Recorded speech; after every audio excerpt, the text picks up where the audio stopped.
crafted to 22.2% inflation rates as of April this year. What does that say about where we are as a country? I think Nigeria has resorted to being resilient. Before you call the police station, before they even leave, they take permission from I don't think there's really anything on ground to improve. the struggle, the ASU strike. Minister of Education volunteered and said, give me 2 weeks. It was a life.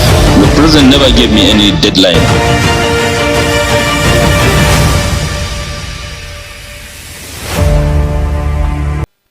Welcome to Global Morning. Death toll from flooding. Most time our politicians just bring in policies too, for sure.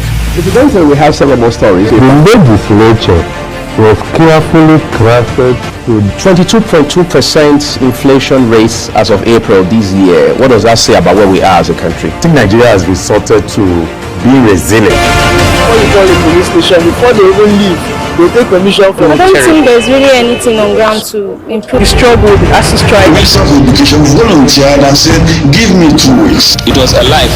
The president never gave me any deadline.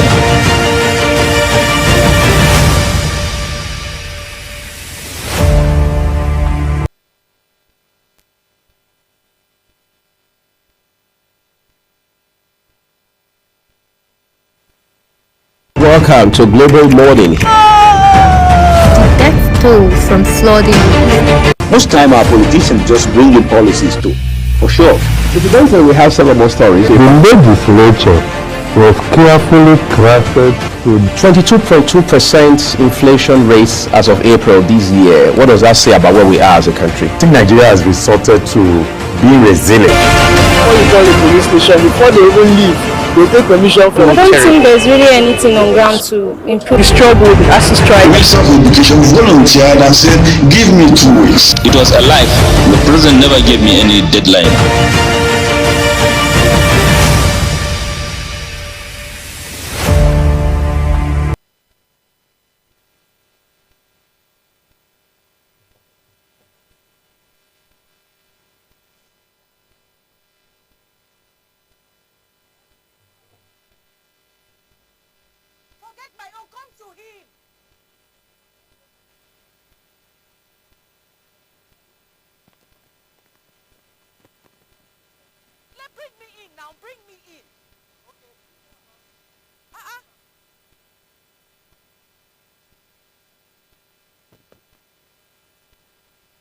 Good morning to each and every one of you out there. It's a beautiful time, and yes, it's a Monday morning and it's a working day of the week, and it's a beautiful time to be here. I am Jumai Manson, and my co-host will be joining me really soon. He's in the building.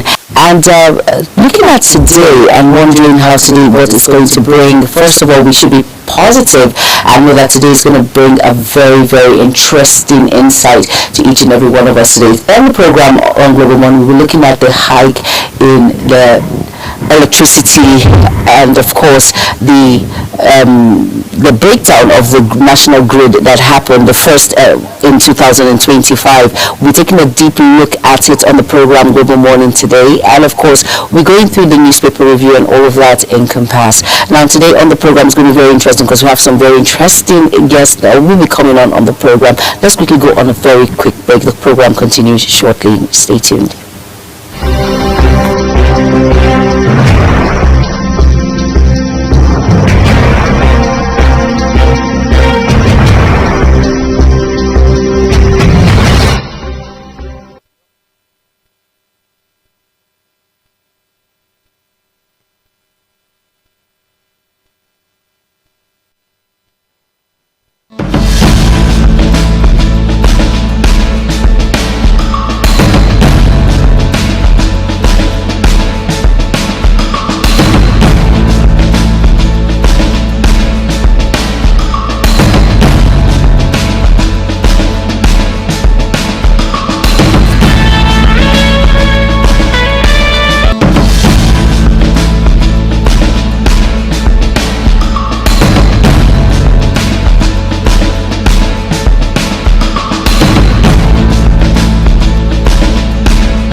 right, you're welcome back to the program. It's Global Morning, and we just went on that very quick break. Now, looking at this critically, and yes, my co-host is here before I delve into the discussions, because we have to take it as hot, like they say, as hot as it comes.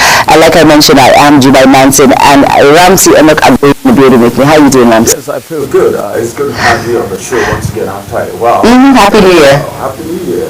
It's so good that you had a little time to refresh, And every Nigerian is refreshed right now. People can actually pick up the pieces of whatever it is that happened during the festive season, especially for people who had it very rough because of the economy. But it's so good that the price of fuel is dropping gradually.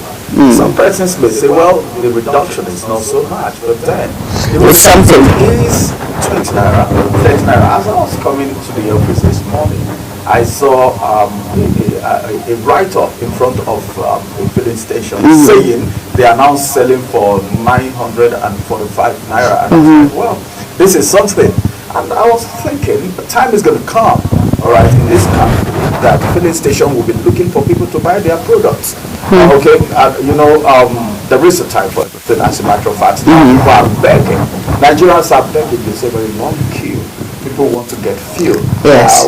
If this privatization goes on, if we have other people refining the product like Dangote is doing right now, Warri Refinery is up. It's up, yes, of course. Port Harcourt Refinery is up, and peradventure, if Kaduna Refinery comes up and products are being drilled out on a daily basis, I'm telling you the truth, we are going to have it smooth in this country. Hopefully. And that reminds me of the fact that the president said, one day there's going to be light at the end of the tunnel. I don't know, I keep saying that.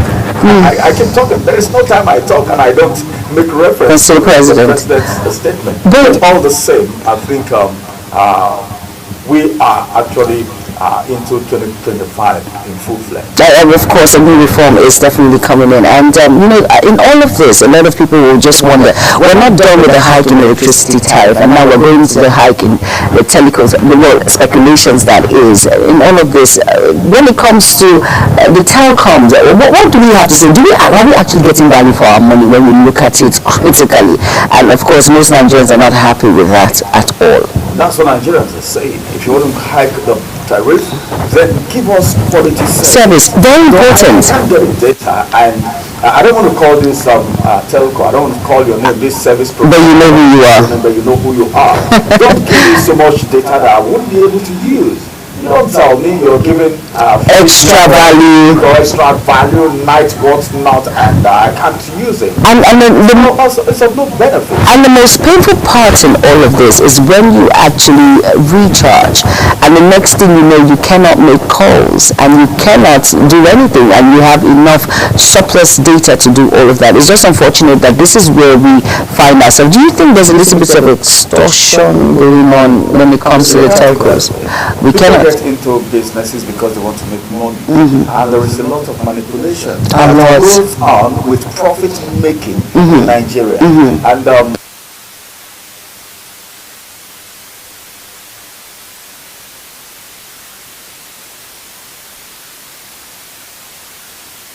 people. Some we're not saying every one of them is not doing their bit. They talk, they converse, and they live.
networks and telcos. And most Nigerians, I don't know if we're actually ready for that. I was speaking with Ramsey earlier on for the program, in the course of the program, and we said a lot of Nigerians are actually complaining.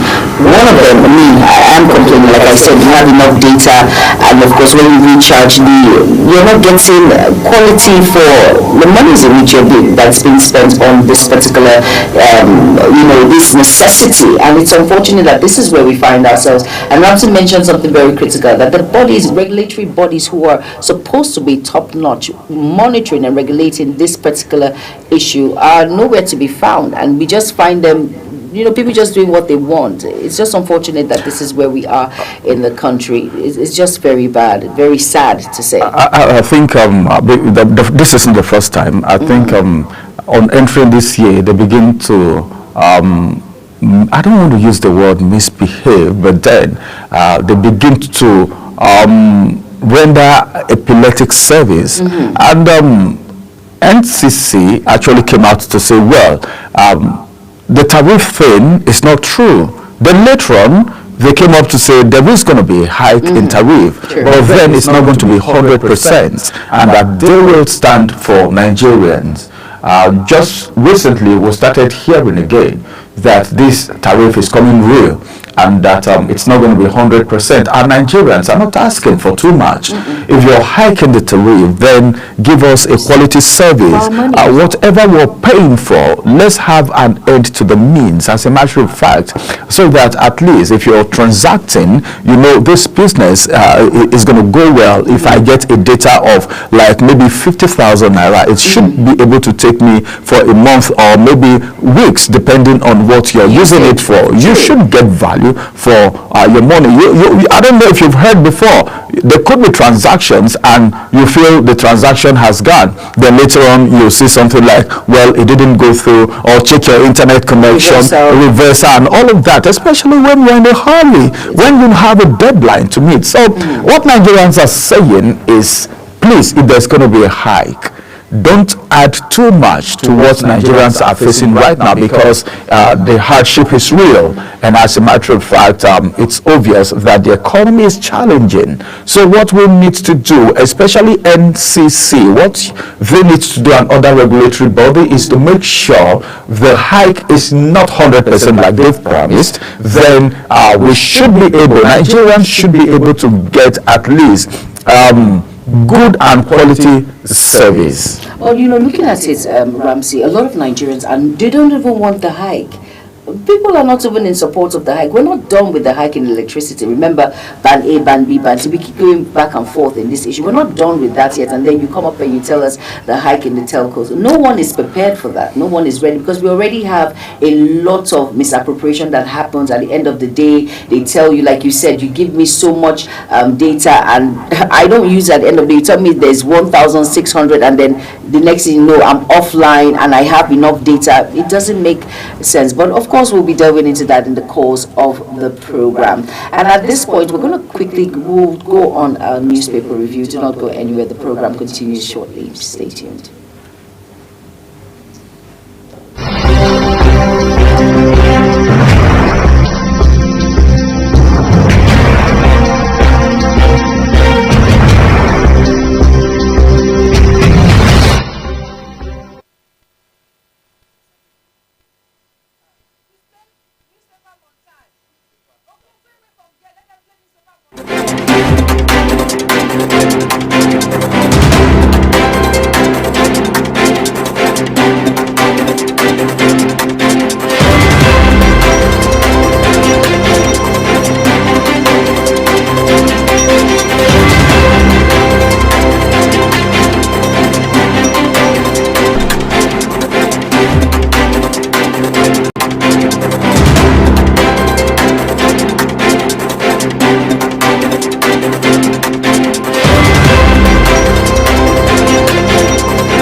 All right, you're welcome back. And if you're just tuning in, this is Global Morning. And right now at the process is the newspaper review. And we're starting with the first paper, which is the Vanguard newspaper.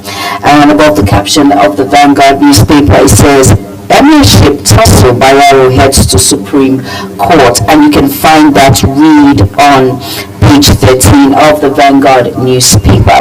And then it says Christian elders chide Tinubu for attending Arab Islamic Summit. And you can find that read on page 8 of the Vanguard newspaper. SWAP drags federal government governors to ECOWAS court over misuse of Cyber Crimes Act. And you can find that read on page 10 on the Vanguard newspaper. Now below the caption of the star story there on the Vanguard says OPEC quota eludes Nigeria amid rising oil output. And we have riders there, and it says here, it says why oil output rises, and and it says pipeline vandalism, theft, others hinder output. Most oil spills caused by oil theft and sabotage, and that's Shell. NNPC security agencies uncover 33 illegal oil connections, and it says investors go for new oil gas assets. We've introduced critical regulations, NUPREG, and here it says PDP crisis fear grips secretariat staff as activities resume. And below all of that, here says repentant bandit seeks forgiveness over atrocities. Well, for me, I think that's a step in the right direction. At least they're repentant and they know that what they've been doing is wrong. But some will beg to differ. Now in sports, it said Shelley, NFF begs Nigerians to support him. And basically that's it on the Vanguard newspaper. We're going to be looking at it. Ramsey, let's look at it says here, what's your take on OPEC quota eludes Nigeria amidst rising oil output? What would you say to that caption basically? Well, OPEC quota eludes Nigeria amid rising oil output. Well, I think OPEC, we can talk about crude without talking about OPEC. True. And Nigeria as an oil producing nation, if OPEC quota eludes Nigeria amid rising oil output, then I think the most important thing is that we need to do more, all right, to have this oil in surplus. The output is really what Nigerians want. If you look at the riders, look at what Lupobi is saying. They say why oil output rises, and pipeline vandalism, theft, others hinder output. So many things happening in Nigeria that hinders the output, and vandalism. I'll keep saying this.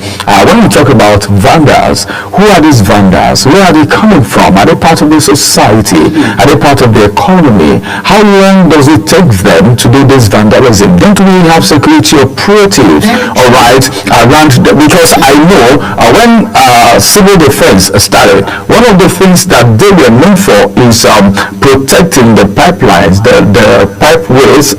They actually have them positioned there. But these things keep happening. It's either you have vandals or you have illegal refineries being discovered in some parts of Nigeria. And these are things that hampers output. So what we should do is put the right apparatus in place, do the necessary thing, so that, because the truth is this, whether you like it or not, eyes are on Nigeria right now because of crude, even though there is a cry that attention should not just be on crude alone, on oil alone. We should diversify because we have a lot of other natural resources. But the bottom line is this: if we are, as it is right now, OPEC is OPEC, and what needs to be done needs to be done, so that at least Nigerians can smile. Whether OPEC is there or not, what is very important right now to be taken into cognizance is how Nigerians are feeling and how is this product benefiting Nigeria, whether or not Nigeria is part of OPEC.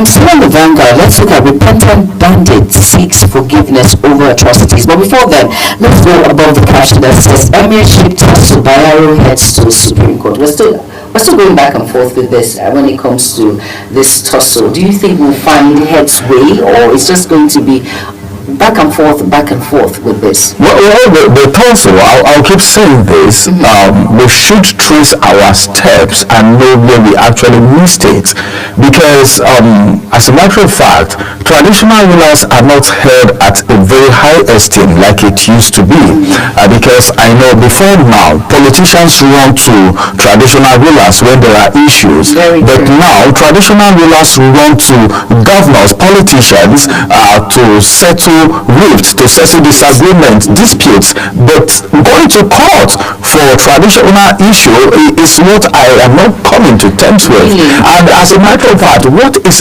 that the Emirates cannot settle? And what is happening to the place of elders?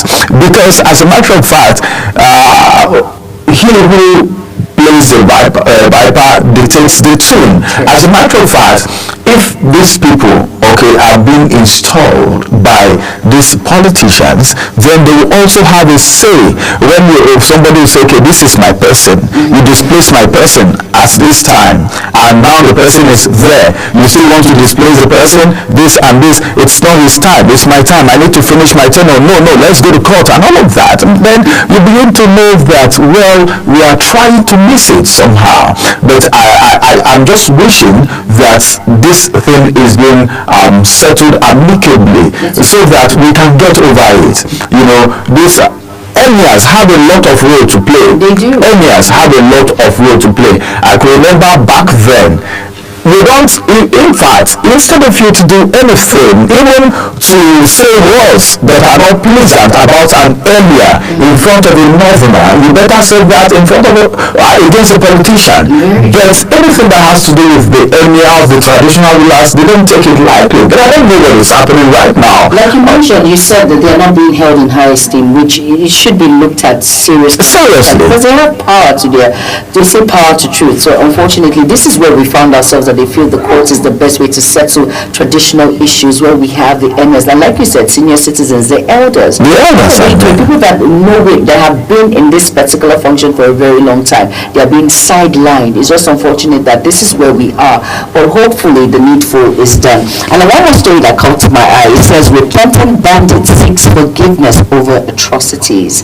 Do you think this is a step in the right direction? At least they seek forgiveness to families in which they've hurt, communities in which they've burnt down, issues in which some people will say, is it now? Some people will say they beg to differ, they must face the wrath of the law. But they're coming out to say, hey, we're sorry, have mercy, show us mercy and forgive us, and let's move on. Do you think it's all about that? Because from the look of your face, what do you want to say? I think there are so many things to learn in this country. So much to learn. What is the definition of repentance for a terrorist? We're not talking about someone trying to say, all right, I don't want to do this anymore. This has killed over and over again. Destroyed so much. Destroyed lives and the community that you feel that you want to return to someday, you destroy lives and property there. Number one, how would they be looked at in the community where they are returning to?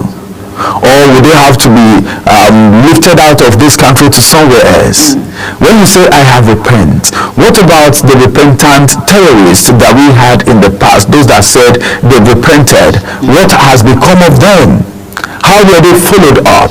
Exactly. Don't you know, haven't some of them even returned back after coming out to do surveillance, reinforce and go back there again? So what are we saying? What is the rehabilitation process? Very important. What has happened to their mentality? Someone, I don't know, I don't want to say much about this, but then if the authorities are doing anything, if the federal government is doing anything, they should know that, well, this is the one nation, the one country that we have. We don't have any other country. And if anything happens, God forbid it, I don't know where we all will run to. If anyone said, I have repented, I'm not a terrorist anymore, I've surrendered my arms and all of that, that person should be checked, should be scrutinized. These people, there's something we mustn't take away. These terrorists, they also have intelligence department. just like we have in the military. They also have intelligence department. These are people that they've been saying allegedly that they have sponsors. These are people that we don't know where they are being trained from. We don't know the kind of trainings they've gotten. Then all of a sudden the person is coming to say, I have repented. But looking at it, for me, Ramsey, for as much as it's not a bad thing once you repent, I understand all of that. Of course, God is merciful and we should be merciful to individuals and show forgiveness. But for me, I feel you should serve your time. Serve your time. You should go through the law. What the law says. If you commit these acts, how many years you be in prison, and then you come out, you're forgiven. But you should serve time for that crime which you've done. And if you're repentant enough, I don't think you have a problem in serving time for all the atrocities that have been caused. But this is one country that... What about the people that have repented in the past? So that's what I'm saying. Have they been followed up? Exactly. Aside that, this is one country that someone just comes out and says, I repent, I'm sorry, and the person just moves on as if nothing has happened. You don't serve your time. It's very important that you serve time. You go to prison and you serve time because of the atrocity, so you understand what you have done, how grieve it is. So people should understand that. But let's move on, and we'll be following up on the story and see what comes of it. And the next is the Punch, and Ramsey will be running us through the Punch newspaper. Thank you very much. Let's get to the Punch newspaper right now and see the headlines that we have, beginning from alright, I want to start with the major headline, the Star story, but then before then, let's look above the nameplate, where I have this one saying PDP factional secretaries set for showdown, vow to resume today. The crisis is still on. The crisis is still on.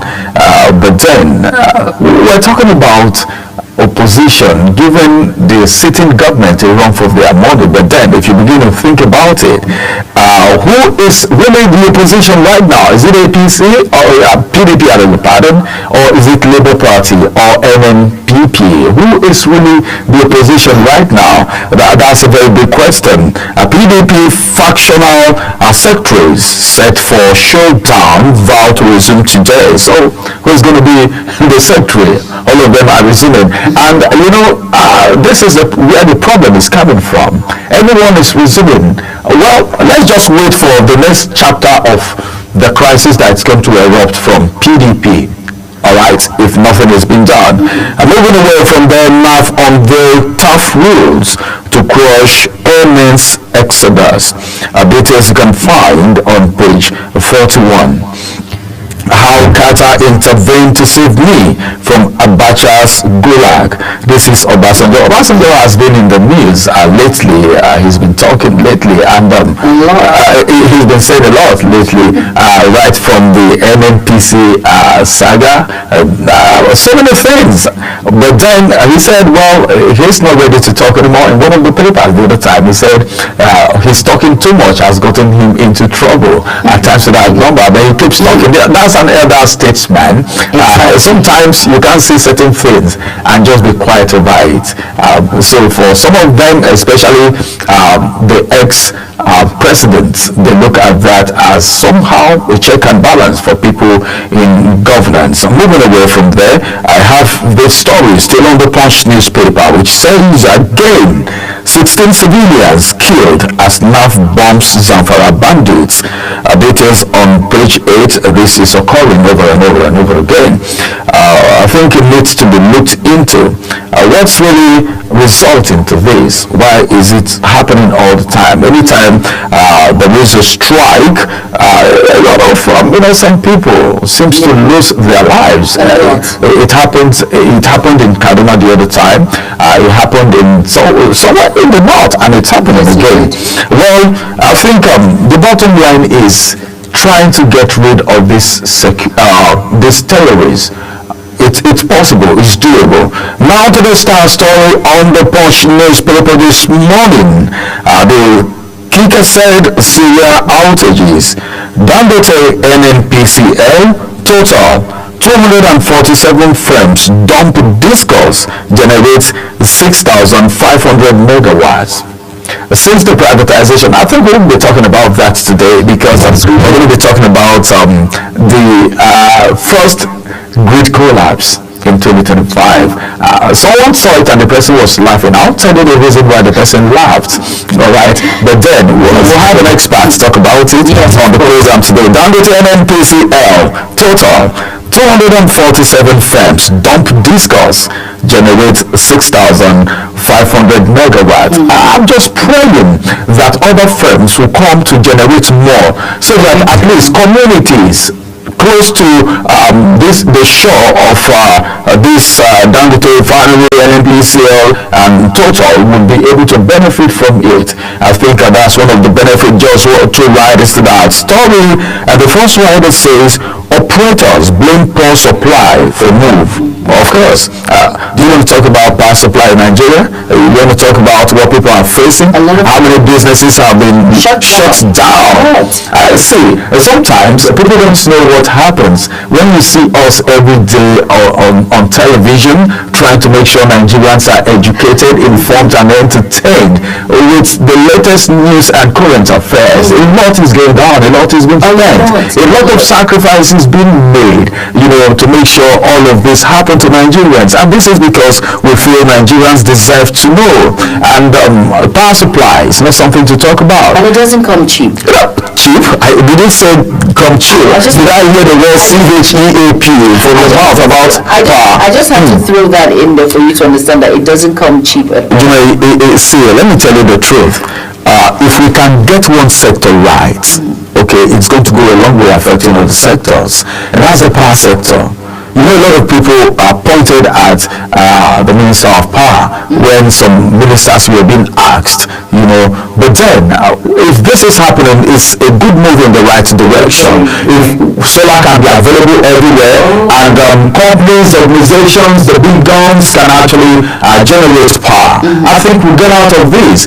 All these things started after the privatization, and suddenly you're paying so much and you're not getting value for what you're paying for. Some persons don't even have the prepaid meters, so they just come and do assumption, and they just bill you like that and go away. And it's just unfortunate that, like I always mention, I always reflect and say, this is where we are. We need the right monitoring system for us to understand that individuals do the needful. Like, this is where we are. Like, it's just, you cannot lead a blind man. A blind man cannot lead a blind man. Like, when you mentioned that many individuals do not have prepaid meters, these individuals just come in and just do the normal, okay, guesswork, okay, you're owing this amount, and people pay. But you need to be aware that you need meters, you need to go and get the right information. And really, with all of these hikes that is happening, a lot of individuals are not happy. You mentioned businesses that are actually folded. Media houses also are closing shop because some cannot keep up with 24 hours of supply when it comes to light and all of these hike and the economy which we face and which we see right now. But it's just unfortunate that I do not know, but I just pray that things just get better. Nigerians, we need to be patriotic, but at the same time that we're trying to keep hope alive, the needful needs to be done. The needful needs to be done. Federal government laments exit from National Grid. That's another rider to that major story, the star story in the Punch newspaper. Let's move to the next story.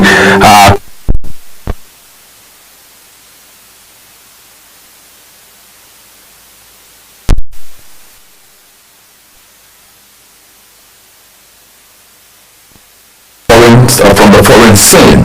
Then APC oppositions differ on INEC's 125 billion naira budget request. INEC is saying, well, the budget for us is not going to be enough because we have so much to do. Yesterday on Global Warning, I was talking about it, and they actually they came out with a list that we need to do this, we need to do this, we need to do this, voters registration, BVAS, all of this and that. And they are saying, well, the budget is not okay for us. APC opposition differ on INEC's 125 billion naira budget request. Details you can find on page 40.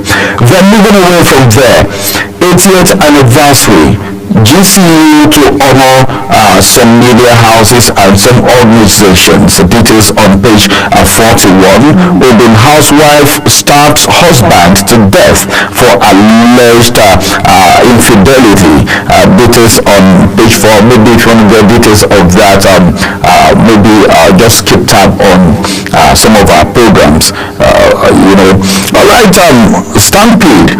Oyo files murder charges against Oni's ex-queen and others. The stampede that happened, the children that were killed in Oyo State. Well, sometimes you want to do the right thing and something else happens, and now it's becoming a thing of regret. If I knew, I wouldn't have done this, even though it was done not for any bad or ulterior motive, but for the good. But this unforeseen circumstance happened. Same thing to people who were victims of the stampede in Abuja here and the other states too, Anambra State. And then that's the thing. One of the things that I think one should put in place, so as much as this was supposed to bring succor, was supposed to bring make the children happy.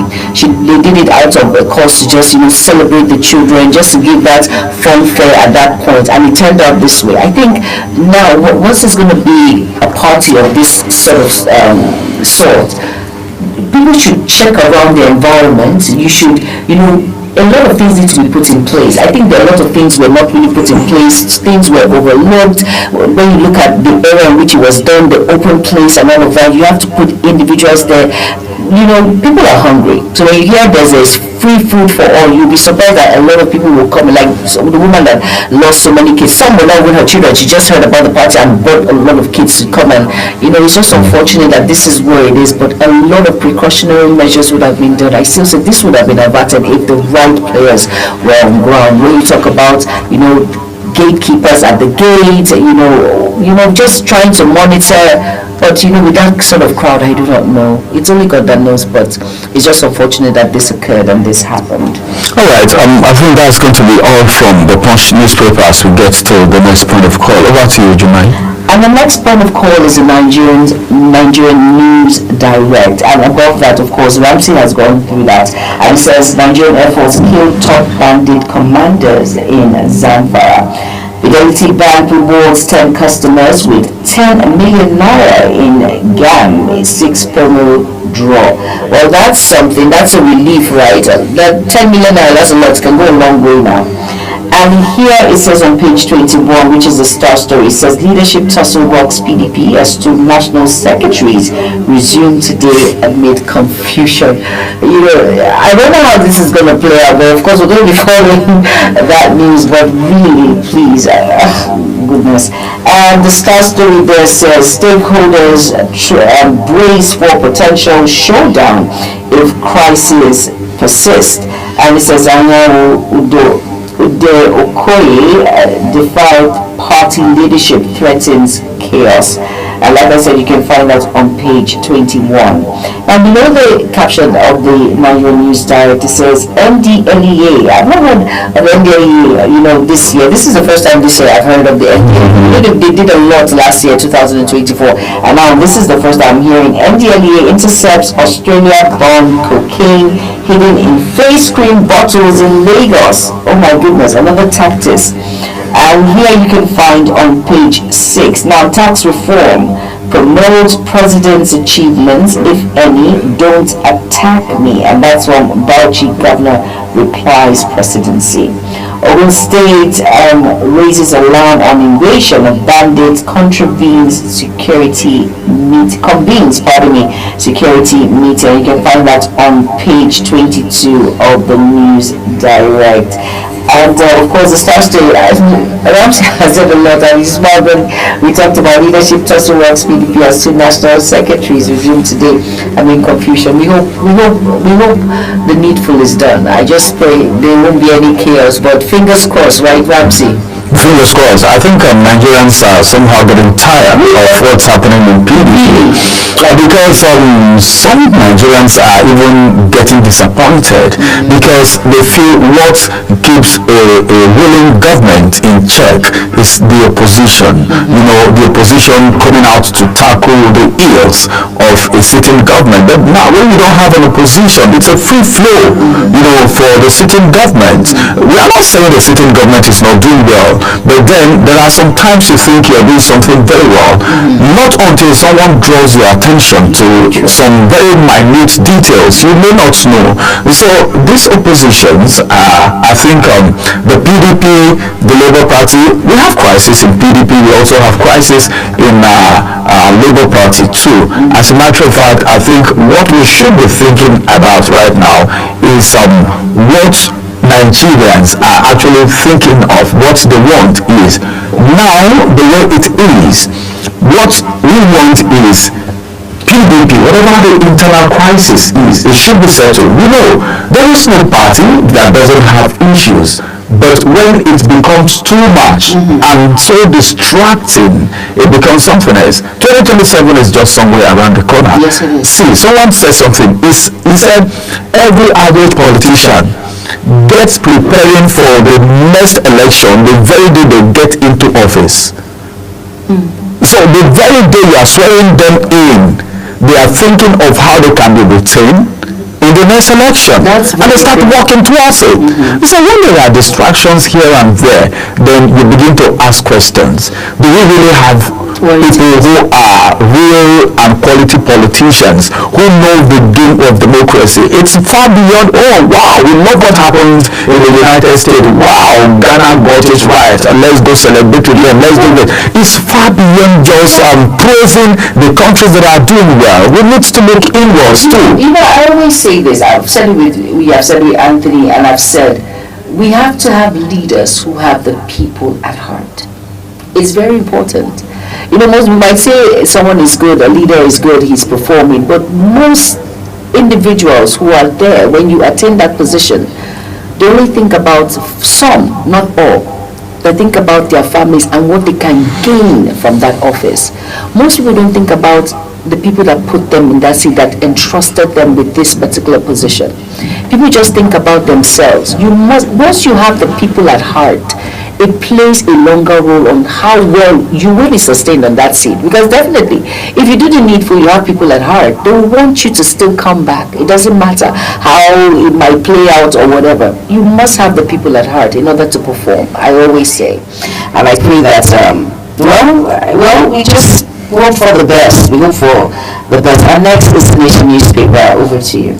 All right, on the Nation's newspaper, even though our time is fast spent, because we need to make way for the AM news. The Nation's newspaper have this story above the nameplate which says, we don't owe First Bank $225 million, says General Hydrocarbons. Then to the big story, federal government ministerial panel to enforce council autonomy. Very important, very, very important. Some riders to that story actually. AGF to begin direct disbursement, that's straight direct to the local government councils. The committee begins today meeting again to brief President. That's the last rider to the story. Then this one says ISWAP, no cause for alarm, says Southwest States. One rider to that story, government strengthen grassroots intelligence, reinvigorates Motekum, that's their own security or operative right there for the West. Well, let's see how that is going to happen. Southwest said, well, no cause for alarm, because we heard about the issue of Boko Haram, terrorists having a training somewhere in the West. And since it's been discovered, I think they need to beef up more intelligence and investigations. INEC plans diaspora intimate voting. Very important 2023 polls reviewed. Details on page 2. NDLEA intercepts Australian-bound drug dealer. One rider to that story. 1.1 billion naira could sealed in Rivers.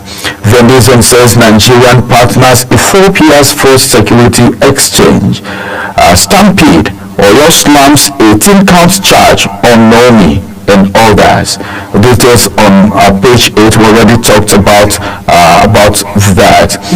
Then I think should be rounding up now. This one says lawmakers seek special status for Lagos. Troops kill 25 terrorists in Zamfara. Details on page 7, and that's going to be the size of the headlines from the nation's newspaper because of our time. And of course, let's quickly run through the Guardian newspaper quickly now, so you can go out and get yourself a copy and read on the major stories making round. And now on the Guardian, it says, the star story there says, Nigeria toe EU's path, integrates $146 billion shadow economy in GDP plan.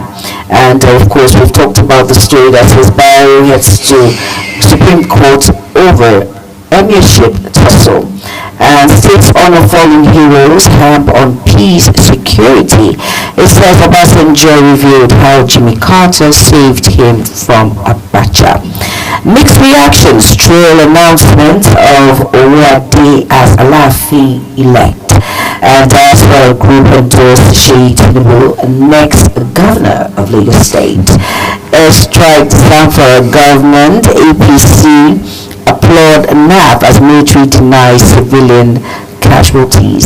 And that's it on the Guardian. Quickly run through the Daily Times, and please go out and get your copy of the Guardian newspaper to find the read making rounds. Over to the Daily Times quickly now, Ramsey. Right, all right. From the Daily Times newspaper this morning, let's look at the major story. It says why Nigeria needs a focused leadership. This is coming from Adun. Then above the nameplate, Solodo is Sons 2024 Man of the Year. Okay, then moving away from there, NAS commends commission over performance, promises release of 20 billion naira capital project. That's coming from the 2025 budget. Over 7,000 superstars back Adamawa APC. Supporters, I beg your pardon. Over 7,000 supporters back Adamawa APC. Drops Binani. All right, that's going to be okay. Well, finally, how INEC chair gets NAS buy-in for 86 naira budget increment. Experts attribute weak economy to reform fatigue. And as a matter of fact, this one says NGX Group champions Africa's financial future at ES Funchan. And that's going to be the size of the headlines on the National Daily this morning. We're going on a quick break. After this break, we'll return and we'll get into the first conversation. But stay connected to Global Television as we bring you the AM News. Stay with us.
Global Morning is your ultimate destination for engaging political and economic matters. I am Uyi Agmofwebe. And don't forget to include social discussions. Tune in every weekdays from 7 a.m. to 10 a.m. I am Queen Agaba. For insightful breakfast ideas, business summaries, sports highlights, international and local news perspective, I am Anthony Momodu. Don't miss the in-depth analysis of current and political issues by the Global Morning team and experts. I am Jumai Manson. Catch Global Morning here on Global Television. Getting on the action. I am Edikan Michael. We are the Global Morning team.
and welcome to all our viewers in Nigeria and around the world to AM News on Global Television.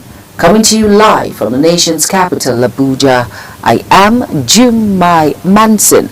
Now, a quick reminder that Global Television is on DSTV channel 365 and free to air on Nicomsat. Now the news in full. Moving on now on the news now. News Prime begins with the latest of members local vigilante group who lost their lives in a wrongly targeted airstrike by the Nigerian Air Force. The incident happened in Maladun, a local government area of Zamfara State, the hometown of Minister of State for Defense Bello Matawalle. The local vigilante killed in the airstrike are believed to be members of the Zamfara Community Protection Guard. The incident occurred at the Tonga Kara, a community in Maladun, a local government area where both the Air Force and the victims of the airstrikes were reportedly repelling an attack by terrorists.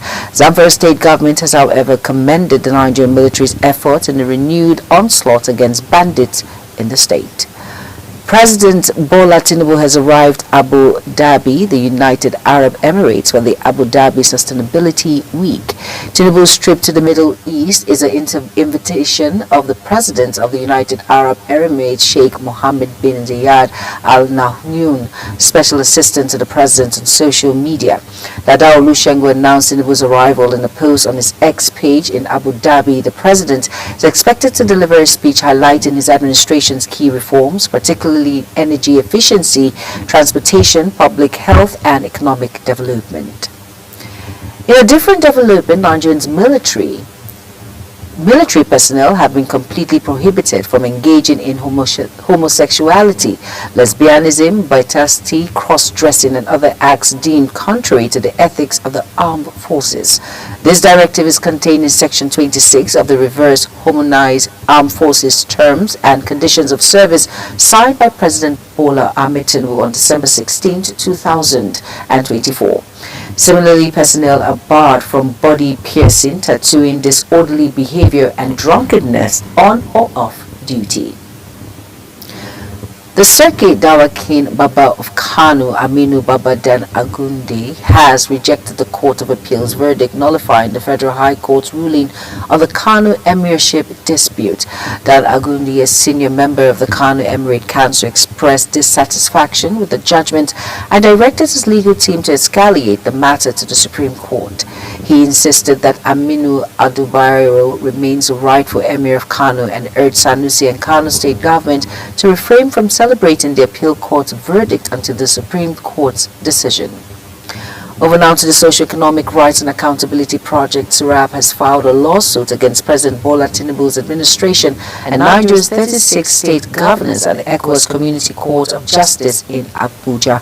The suit challenges the alleged misuse of Cyber Crimes Act 2024 to suppress freedom of expression and violate human rights, particularly those of activists, journalists, bloggers, and social media users.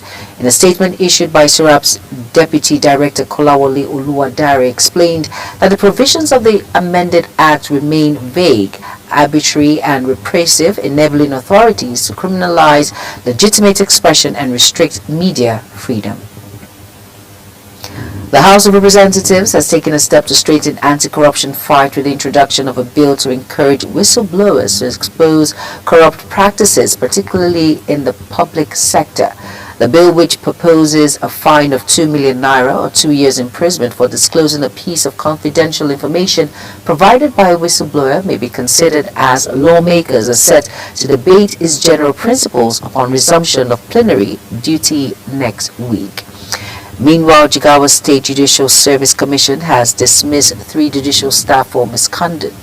The commission also advised 3 Sharia court judges to resign and issue reprimand to 2 others for dereliction of duty.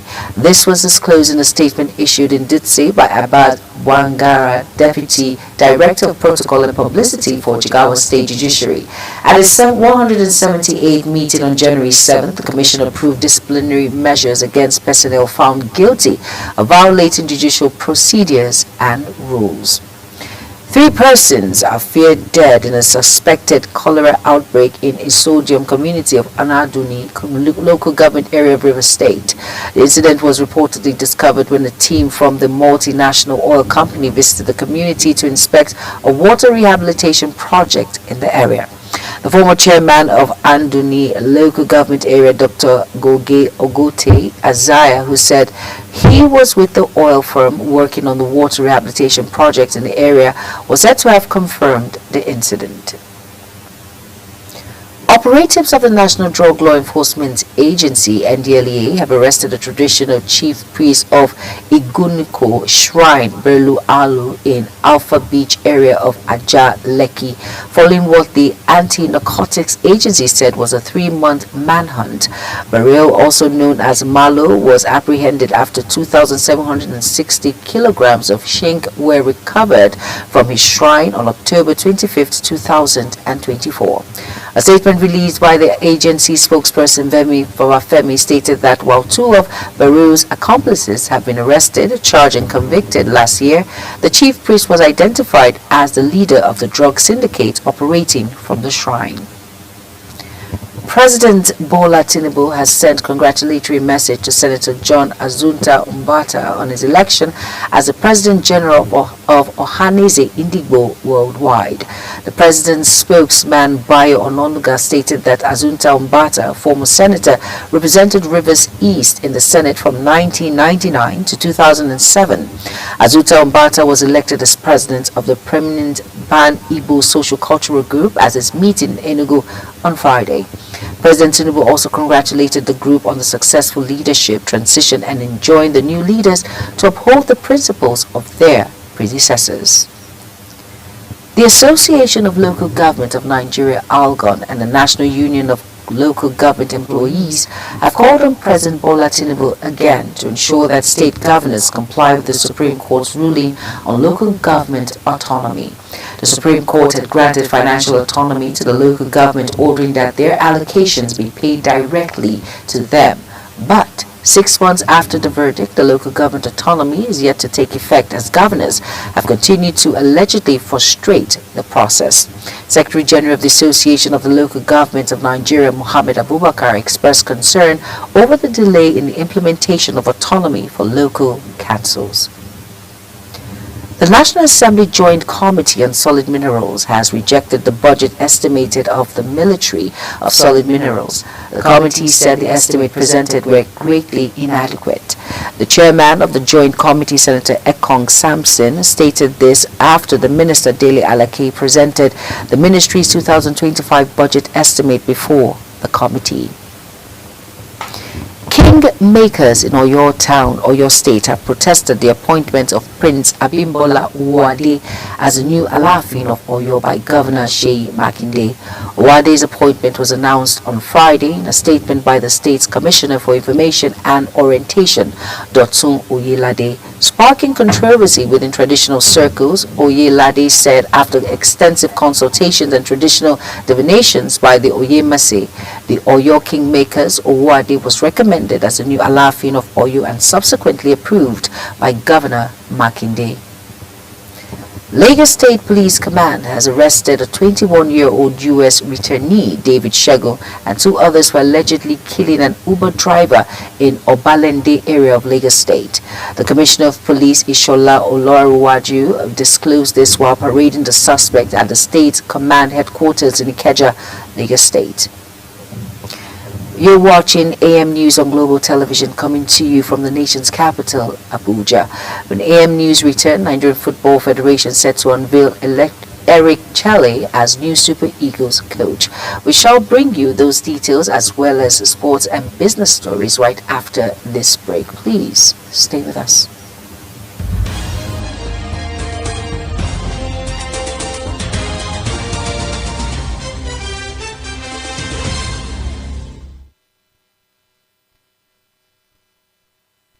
You're welcome back, and if you're just tuning in, this is AM News on Global Television.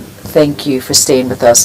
In business now, the cloud of fear that had enveloped the southeast geopolitical zone of the country appears to be clearing. Although incidents of attack are still reported in some parts of the region and the sit-at-home still in force, travelers say economic activities are picking up in that part of the country. Unlike the past, when the zone was dreaded and regarded as a no-go area by many travelers, particularly people from the region, such is no longer the case these days. The zone have been under siege by some elements who hide under the agitation of the release of Nnamdi Kanu, leader of the indigenous people of Biafra, IPOB, to wreak havoc in the zone. Amid other ongoing controversy surrounding the proposed tax reform bill by the current administration, the federal government and 21 out of 36 states in the federation have rejected a combined value-added tax revenue of 2.5 trillion naira for 2025 in their respective budget estimates. This projection excludes additional funds that may accrue from the implementation of the continuous tax reform bills. Value-added tax, a consumption tax on goods and services, is levied at each stage of the supply chain where value is added. As the federal government moves to approve the first telecom tariff hike in over a decade, Nigerians are demanding that mobile network operators justify the increase by delivering sustainable improvement in service quality. For years, subscribers have called for better network quality, citing frequent call drops and slow data speeds. They argue that if telecom companies are to benefit from higher tariff, consumers should experience a tangible improvement in the service they are paying for. Over now to the Central Bank of Nigeria. CBN says the introduction of 2 new financial products have been designed to serve Nigerians living abroad.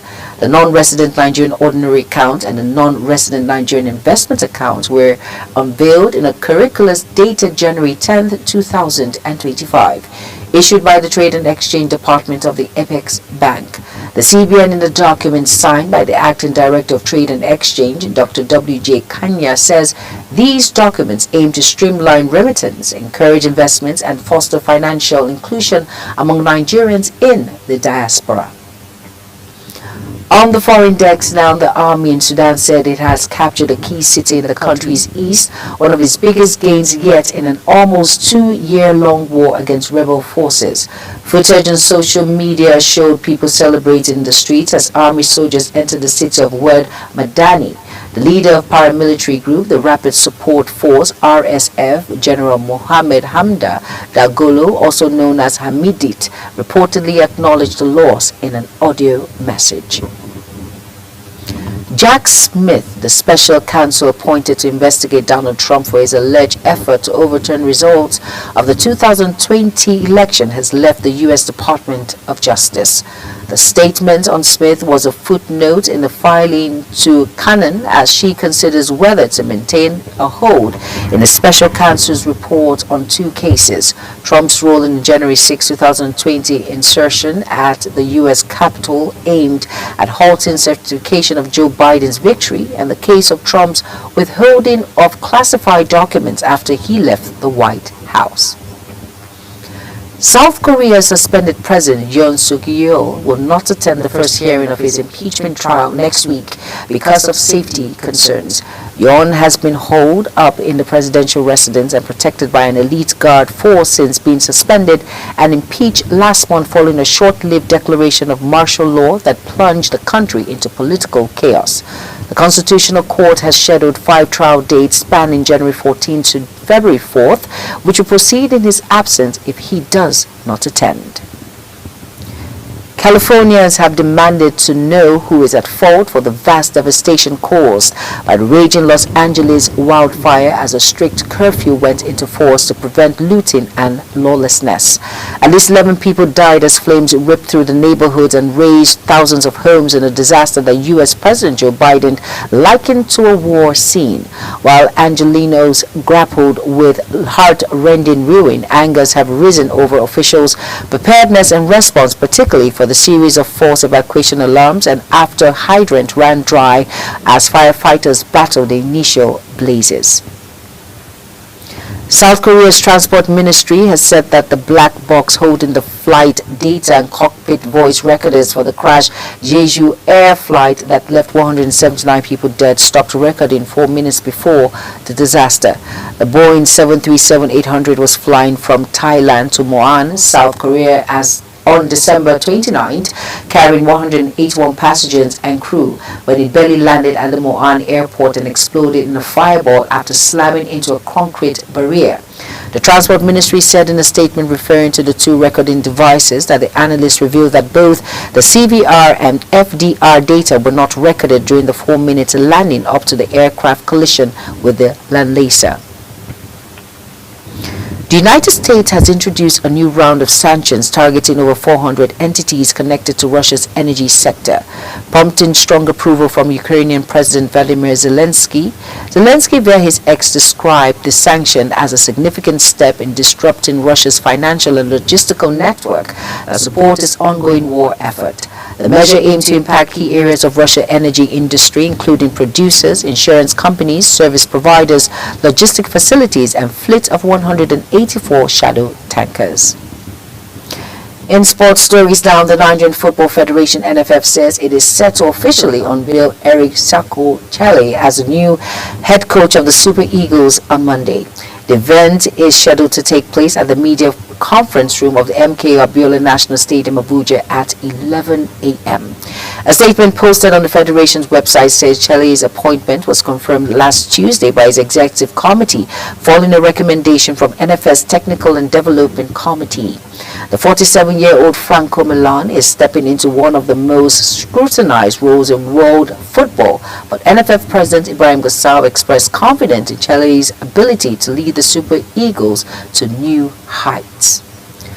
Olympic champion Zheng Huiying overcame a sluggish start to blast into the Australian Open second round ahead of Anya Sabalenka beginning her quest for a historic third consecutive crown. Fixie Zheng, last year's losing finalist, had the honor of playing the first point on center court at the opening Grand Slam of the season against Romania's 110th ranked Ankara Tona Zhang, had 3 set points on serve at the 5-3 in the first set, but allowed Tonali to become roaring back before closing her down to the tie-break, then racing through the second set. The British-Nigerian heavyweight Thunderer's second-round knockout of Francis in March earned him CBS Sports 2024 Knockout of the Year, cementing his status as one of the boxing's most fearsome punchers. Joshua's devastating right, and that separated the former UFC champion from consciousness, highlighted a year that saw him compete 3 times, finishing with a record of 28-5.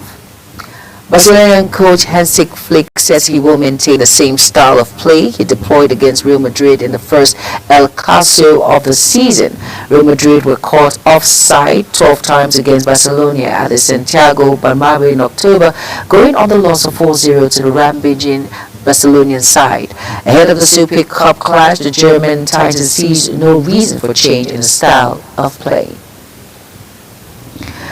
And finally, as we end the news on global television, remember this is Global Television News, AM News. A quick reminder that Global TV is on DSTV channel 365, on Star Times channel 276, and free to air on Nicomsat. Kindly follow us across all social media platforms now showing on your screen by using at Global TV NG. I am Jumai Manson. Thank you for watching. Good morning.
Global Morning is your ultimate destination for engaging political and economic matters. I am Uyi Agmofwebe.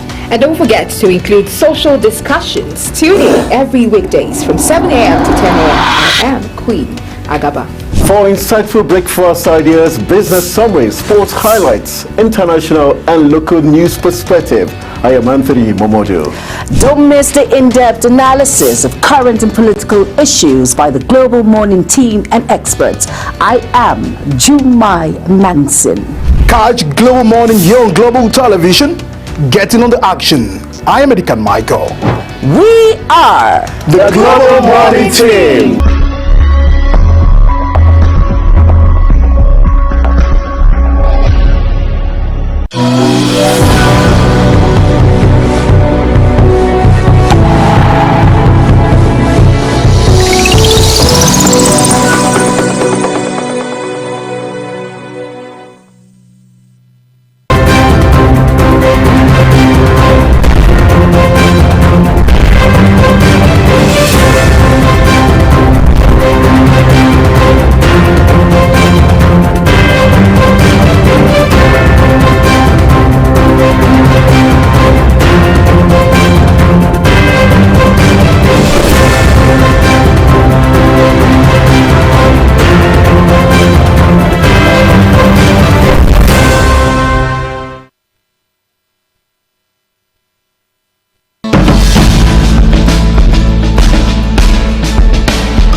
Global Morning is your top morning show here on Global Television.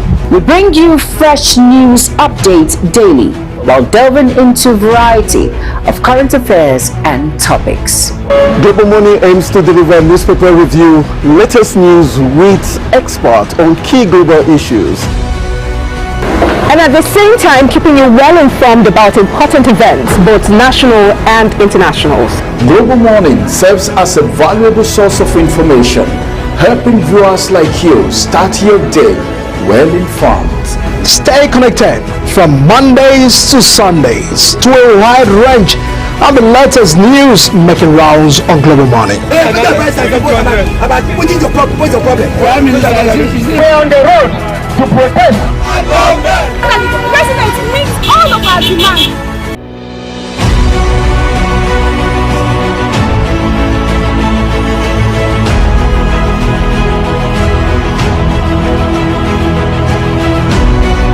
This is Global Morning.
From that break, we're back for the first conversation right now. We told you that we have two very vital and important discussions on global morning today. The first discussion is about what Nigerians have been crying for. You know, a lot of Nigerians in 2024 were so surprised about the issue of power outage. You hear, well, there's going to be a blackout. What's responsible for this blackout? We are paying so much for this electricity, for power, but we don't seem to get enough reward for what we are paying for. What are we really getting? It's going to be about the good collapse, national grid collapse in 2025. It happened several in 2024, and we thought, well, maybe something was wrong somewhere. But as it is, it's happening in 2025, in just January. What's on your mind right now? What are you thinking? Are you thinking the same thing that I'm thinking? An expert is going to join us as we talk about that today, because this is not something that I should talk about alone. The expert will throw more light on it. It's starting January. The question is, how long is it going to continue? That's what it is. Do you want to know what it's all about, what Nigerians are saying? Then stay with us on Global Morning as we come with a full-fledged conversation after this break.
Welcome back. It is so good to have you right there. I told us that on return we'll go into the conversation. I already gave a background of what it is. The national grid collapse. I don't know why this keeps happening. Is it that no one cares about it? Is it that power is not important to Nigerians? Is it that the business owners, the company owners, the industry captains don't need power? What about the average Nigerians? How would they have survived without power? National grid, we're talking about national grid collapse today in 2025. Severally, it happened in 2024, and we thought, well, once beaten twice shy, but now it's happening in 2025 again. It becomes worrisome to Nigerians, and today we want to bring it to fore. I want to talk about it. And joining me on the conversation is the President's Center for Ethical Rebirth among Nigerian youths, is also a lawyer and a management expert. I have with me right here Barrister Chuks Akamadu. It's good to have you in the studio this morning. I'm pleased to be here. Good morning. Good morning. Good morning, Nigerians. Thank you for joining us. Let's quickly talk about the national grid collapse. It happened severally. Even before 2024, we'll keep having the national grid collapse. If it's not the national grid, when we say national grid, it means it's going to affect a whole lot of people. Now, what do you think? The first time you heard about the collapse in 2025, what came to your mind? My heart skipped. My heart skipped again because for 2024, I mean, it was becoming too recurrent to the discomfort of every Nigerian, not just industry players who are directly affected. But as a New Year gift, that was too harsh. That was too harsh for Nigeria because it wasn't something that we were looking forward to experiencing again in the new year. We had thought that the authorities would have really sat down to look through whatever it is that has been the challenge all the while. But we are still optimistic that the authorities will do the needful, because we couldn't possibly continue like this. Something has to be done because a whole lot is at stake. Can we say the authorities are not being mindful of this collapse because it keeps happening? In 2024, we got out of count for national grid collapse. Then in 2025, it's happening again. What can we say is responsible for this, and why are the authorities quiet? Is it beyond repair or beyond the capacity of the authorities concerned? Well, if you take an aerial view of Nigeria, you find that the power sector is not the only challenged sector. Every sphere of our national life seems to have suffered some kind of decline. In terms of quality, in terms of standards. If you look at our political leadership today, you'll find that it's actually gasping for breath. If you look at the judiciary, you'll find that we have a whole lot to do in that area. If you look at the quality of education, standards of education in this country today, and all of that stuff. If you ask me, it's a systemic malice that traverses the length and breadth of our national life. Having said that, and coming straight to the power sector, you see, it's unfortunate that ours is a country where we keep talking about a particular thing and really nothing seems to be done regarding it.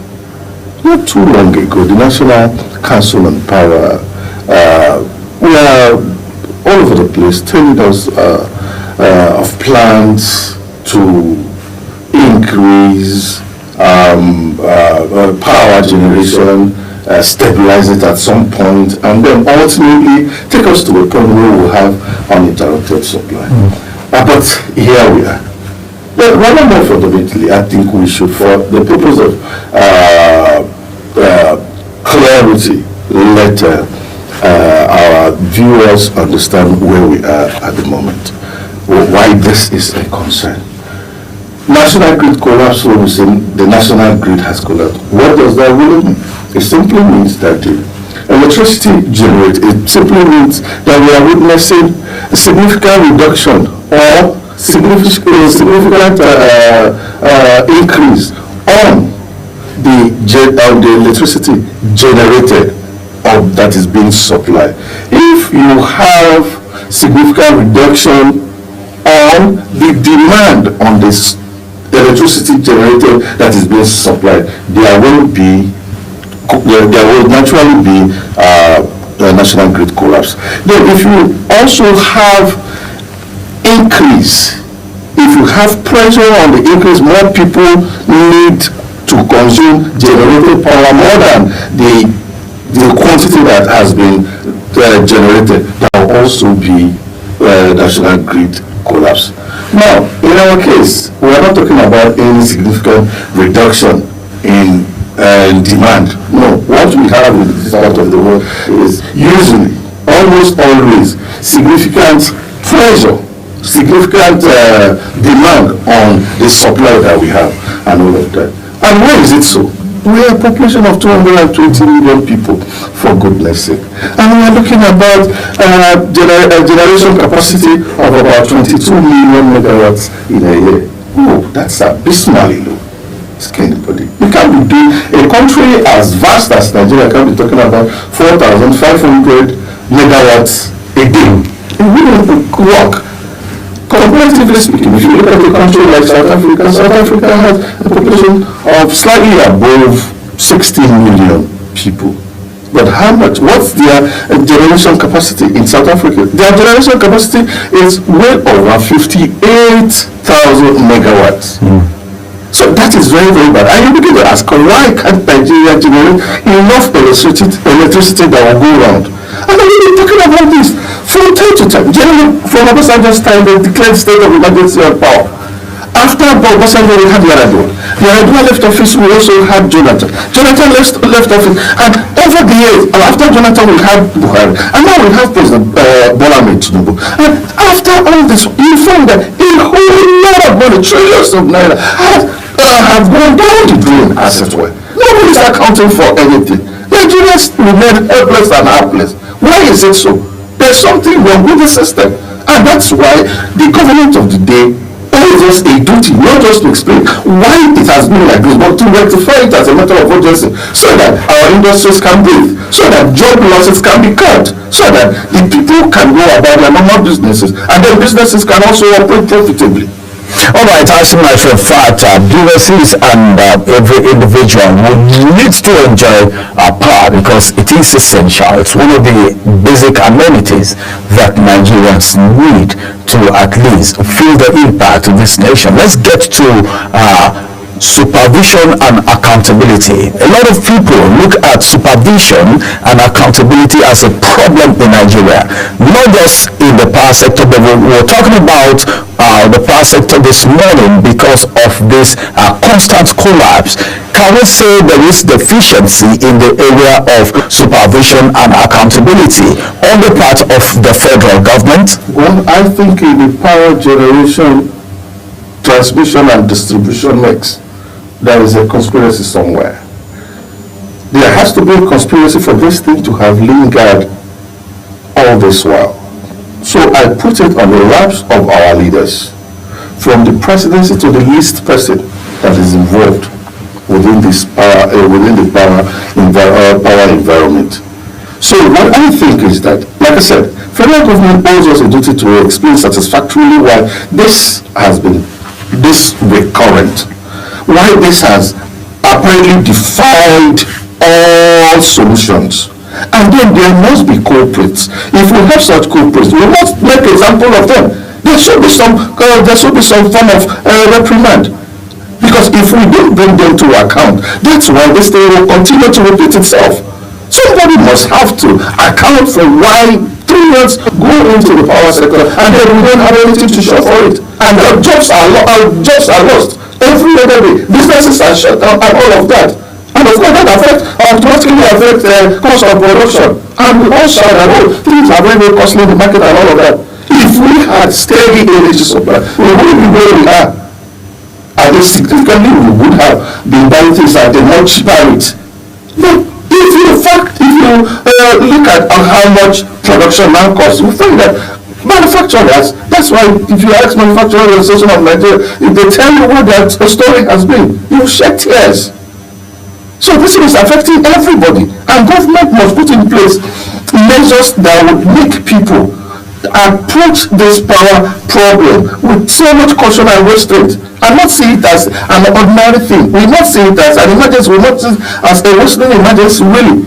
Because when you fix power in this country, you can take it for granted that a whole lot of things would have, because the manufacturing sector will have gained life, bounced back to life, and jobs created and all of that.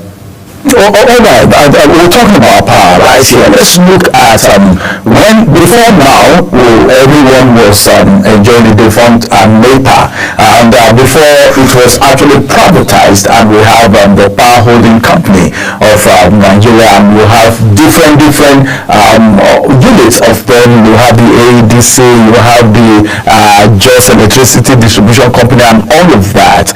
Now, do you think it would have been better as far as power is concerned if we were still not privatized? If we were not privatized, do you think it would have been better? And what's your assessment of the privatization? Is it better? Or there is a person somewhere? I'm asking this because you talked about the fact that it appears there is a conspiracy somewhere, and now it's not 100% in the hand of the federal government, even though we have the regulatory body, we have the NEC, we have the TCN, and all that. So what's your assessment, sir? A good analogy would be what we had yesterday called Nigerian National Corporation, Nigerian National Petroleum Corporation, NNPC.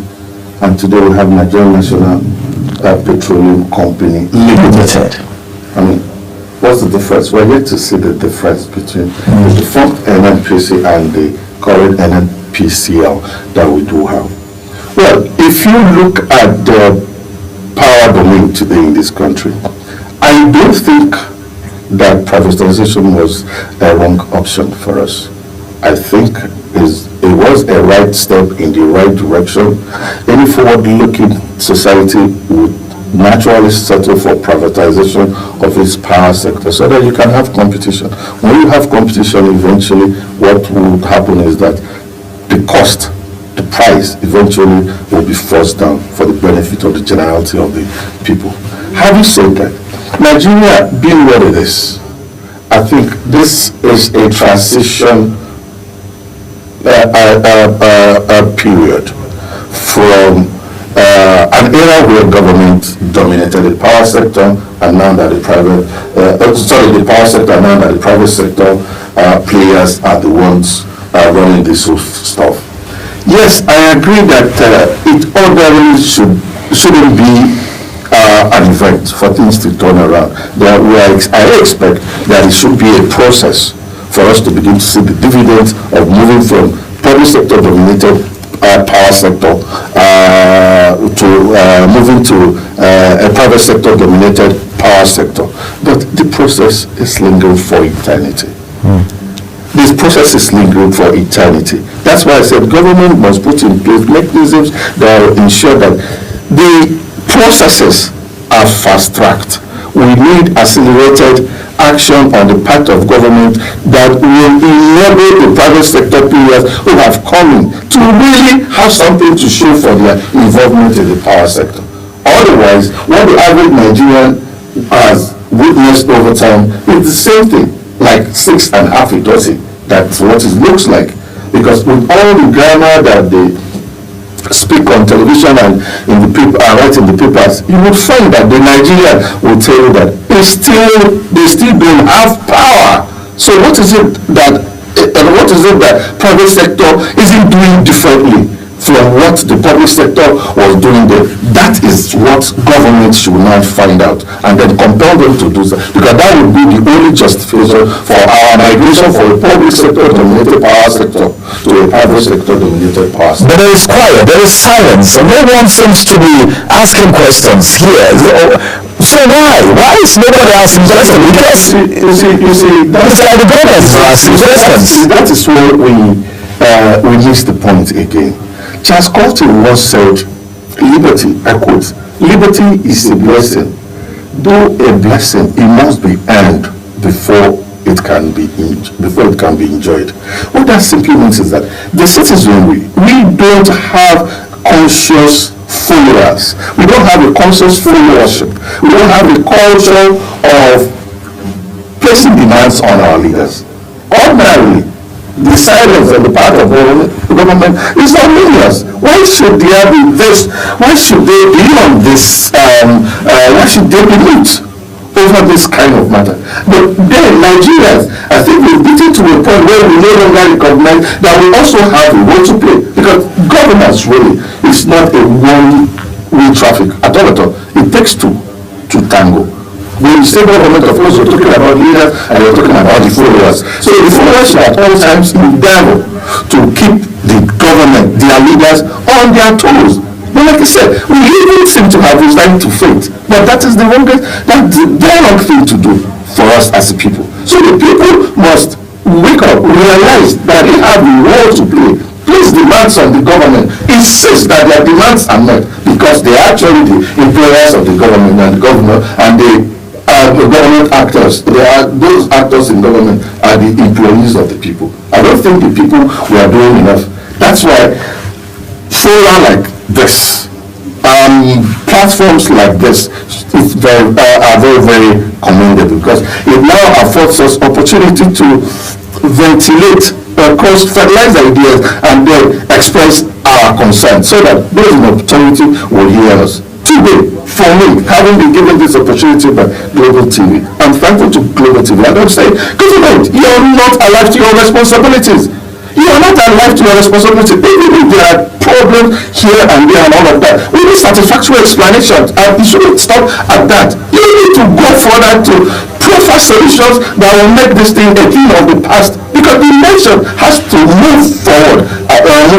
We can't continually be at this butt of a joke that Nigeria has become before the Committee of Nations. No. I think that's commendable, but then let's look at this. We're actually on this platform right now. People are listening. Millions of people are listening right now in Nigeria and some countries of the world. Let's get to educate the people, because it's part of the reason we're here. We talked about the fact that the citizenry have not risen to the occasion yet the way they ought to do. One of the tools that people know, as Nigerians especially know, that they can use at least to draw the attention of the government to certain things is maybe you write on paper, then when it has become too severe, they go on protest. But research has shown that Nigerians are saying protests are not really giving them the result that they needed in Nigeria. We have Serap, who is always suing, as we speak, on the paper. Serap is suing the federal government over a particular thing. It's on at the moment. They keep doing that. Now, what ways do you think the Nigerian citizens can rise to the occasion and do this thing and have it effective? Because they've done some protests right up in the past and it didn't hold water. So can we have what you feel can be done, the better way that it can actually be done, so that at least the government can hear what the citizens are saying? Good. I'll give you an instance. Not too long ago, they woke up one morning and they told us, they were being greeted that a certain class will now become band A. Another class will be band B. Another class will be band C. And another class will be band D. And they told us what will distinguish one band from another. And then all of that eventually did not materialize as they claimed. Now, I live in an estate, sir. I am not the only person living in that estate. What I am experiencing, my experiences with power supply are the same thing with my neighbors, right? But has my estate authority of management woken up one day to say, let us write to the authorities and say, what you claim isn't happening. We are on band A, but we are not even receiving band C supply. We don't do that. So when Serap shout, it tends to shout itself worse. We have a problem with our consciousness as citizens. We are always shy to take ownership of our challenges.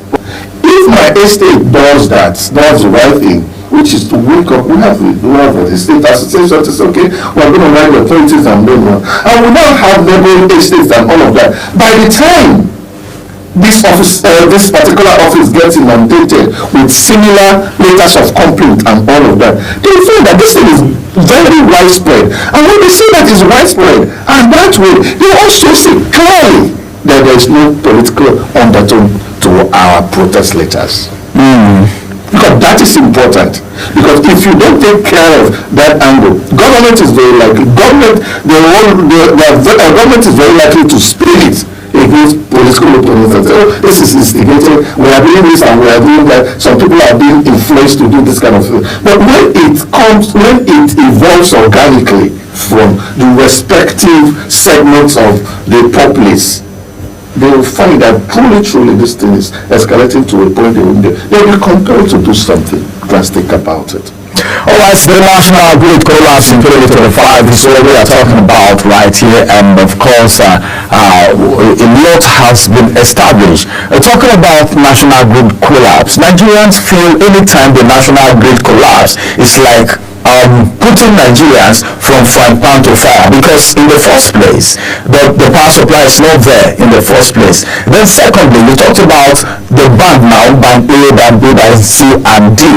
What about the people who don't even have the meter in the first place, the prepaid meter in the first place to measure or maybe to know how much they are consuming? At the end of the month, you see these people walking around and they just bring a bill which is being estimated. What would you have to say about it? I'm asking this question because you are a legal practitioner. What do you think about that? Is that not against the law? And why the silence everywhere? Everybody is pretending as if everything is going on smoothly.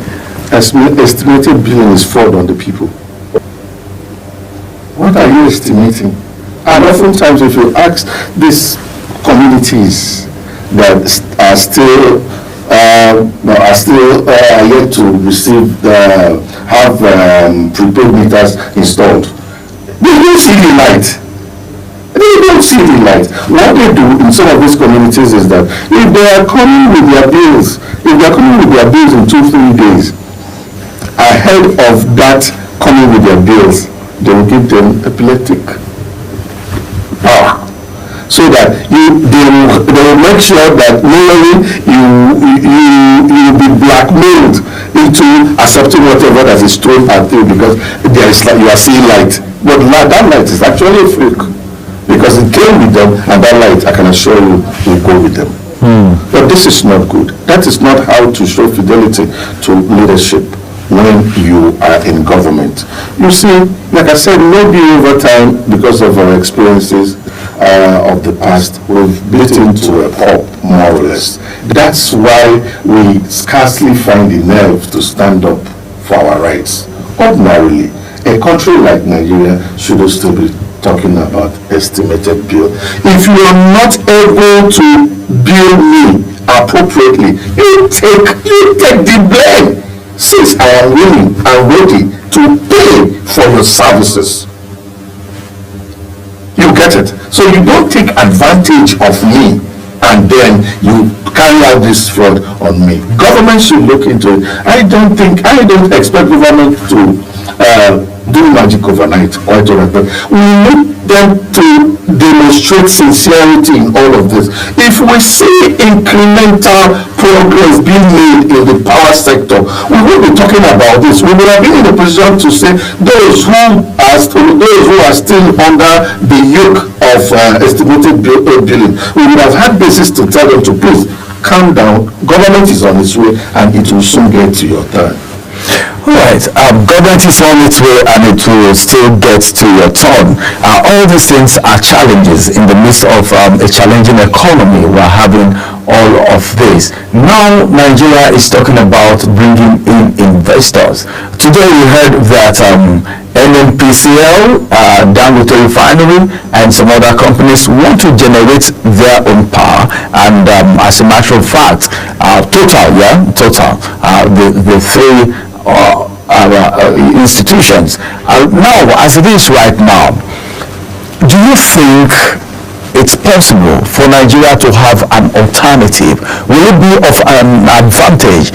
Because there was a time we heard, I think that allegation actually came from, I think, the Ministry of Power, so I can't really place it, I can't remember, that some persons are actually making the price of petroleum and diesel and the rest of them gas very high because they call them actors because they are benefiting from it. Is it possible for us to have an alternative power supply in Nigeria? The grid keeps falling. It's impossible to have an alternative power supply in Nigeria, and who do you think can champion this cause? Because I know the average Nigerians, if you don't tell them something like that, they will tell you it's capital intensive.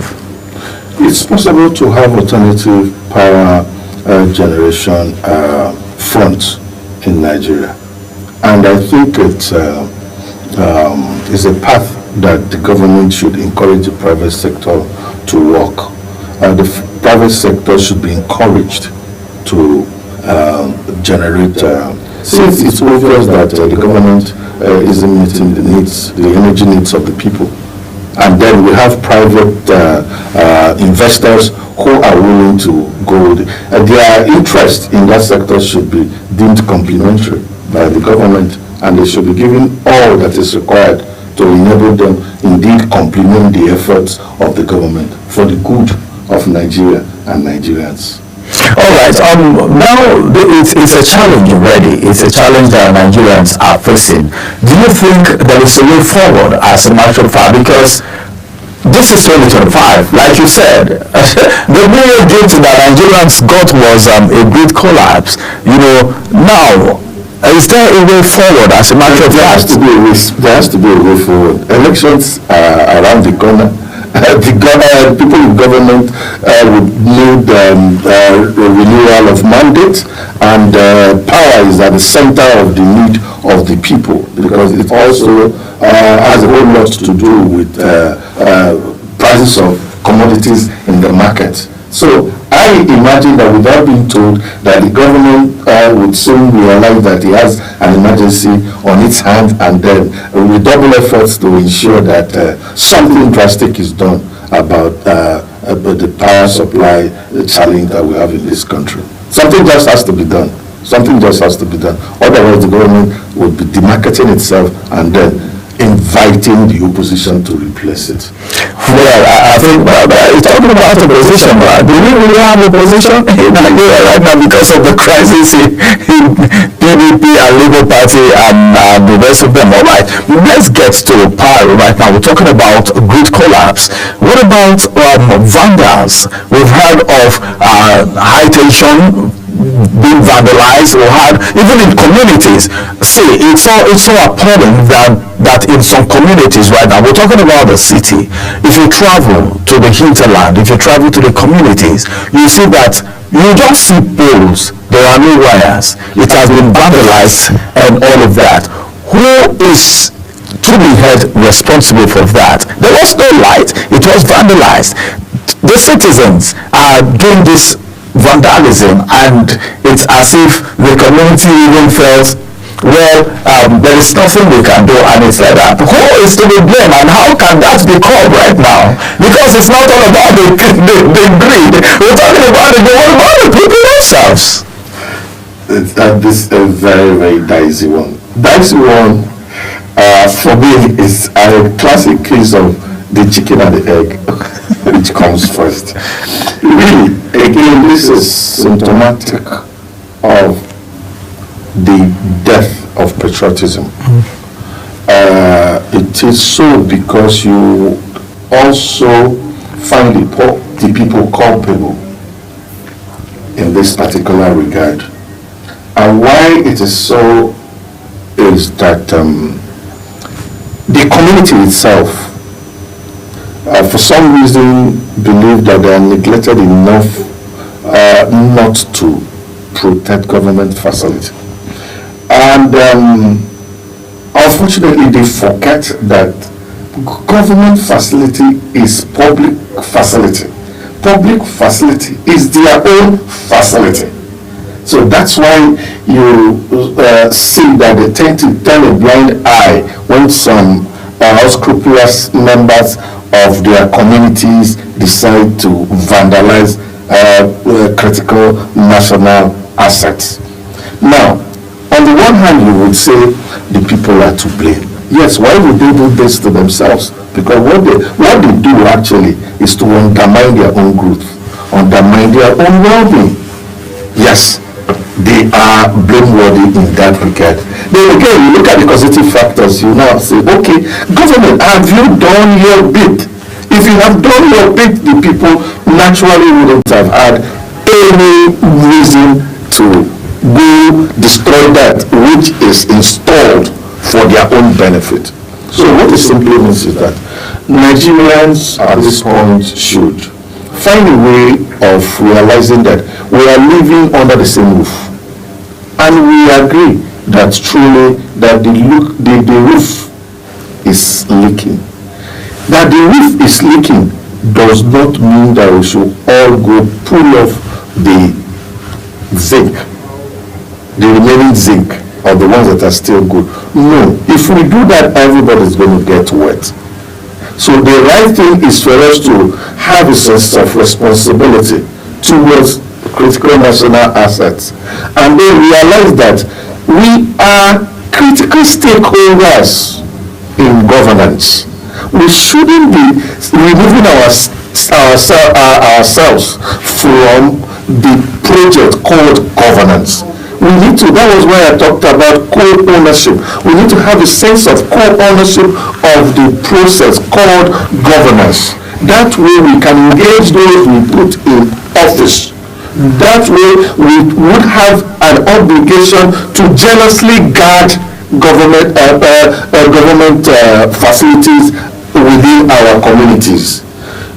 It is counterproductive for us to aid government to further, where they are not doing well, to further improvisations or to further deprive us of basic amenities. It's counterproductive. It's indefensible. You cannot rationalize it. You can actually say, okay, maybe it's this that leads to this and all of that. But crime is crime.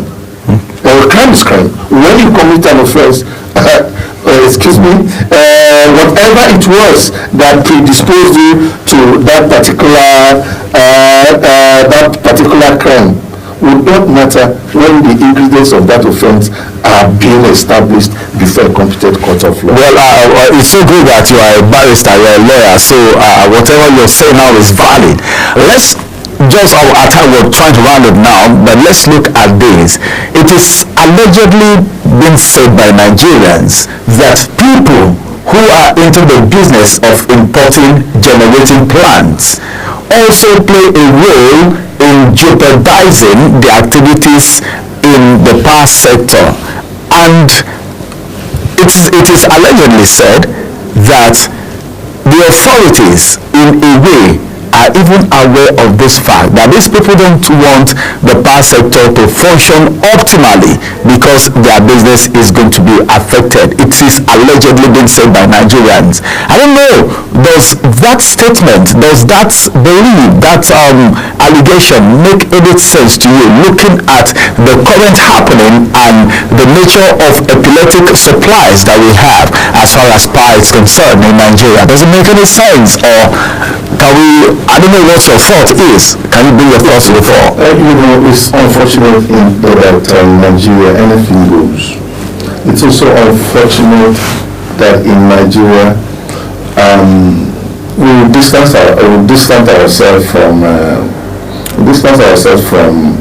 whole lot and say it doesn't matter, but eventually it matters, and we pay the ultimate price. You see, I wouldn't be surprised if that allegation have some merit, Nigerian being what it is. But again, government, you cannot, there is no cabal within the generating set supply chain that can be stronger than the government. If government decide to muster the political will to push them aside and do the right thing. Government will do that.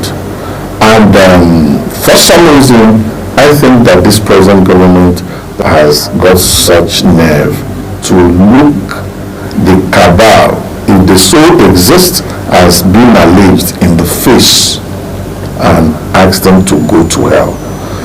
This allegation has been widespread for quite a long while now. It didn't start with this present administration.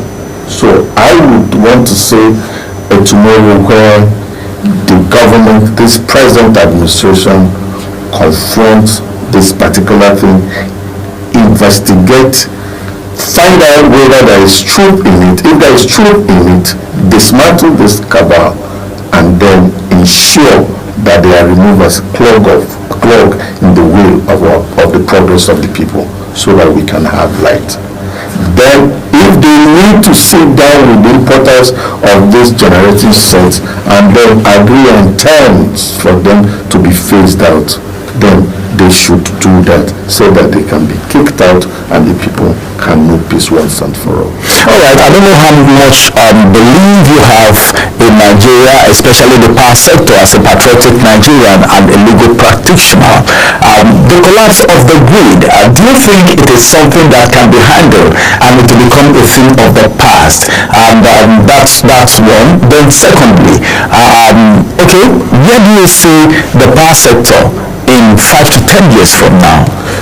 Number one, it's something that can be handled. I'm optimistic that if government decides to prioritize the power sector and then shun every form of sentiment and emotion, they could actually do a whole lot in that area.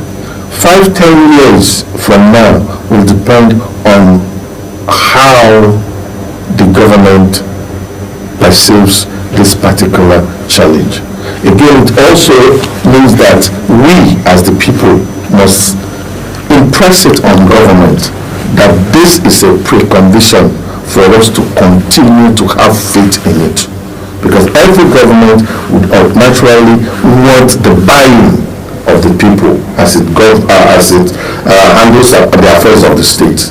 The moment the government realizes that, if we don't fix the energy challenge of this country, this is capable of predisposing Nigerians to withdrawing their faith in their government, you will see the wake up. But they said these people in governments only hear the voice of the people only during the election. So would the voice of Nigerians really count? But like I said, the elections are around the corner, and that's why we on our own part as citizens will have to make sure that we shout ourselves hoarse at this particular point in time. We need to let them know that this is this is a major metric by which we are going to measure them eventually and then decide whether or not to return them to power. All right, we have it. This is going to be the size of the conversation today. It's so good. Our time is already up. We can't continue anymore. Many questions in the heart of Nigerians that we would have asked, but all you have to do is keep tab on the channel 247 and you will be informed and educated about so many topical issues. Thank you very much, Barrister, for coming on the program today. Thank you for being on. Well, I'm going to talk about the second conversation will be coming up after now. We will be looking at something very critical, the hike in tariff. That's from the telco. What's the NCC doing about it? What are Nigerians saying about it? This conversation will be coming after this break. Do stay with us.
You're welcome back from that very quick break. Like I said, this is the second phase of Global Morning, looking at the second discuss of the day, looking at the hike in the telecos. And let's you know that Nigerians are expressing discontent with the recent tariff hike in the telecom sector.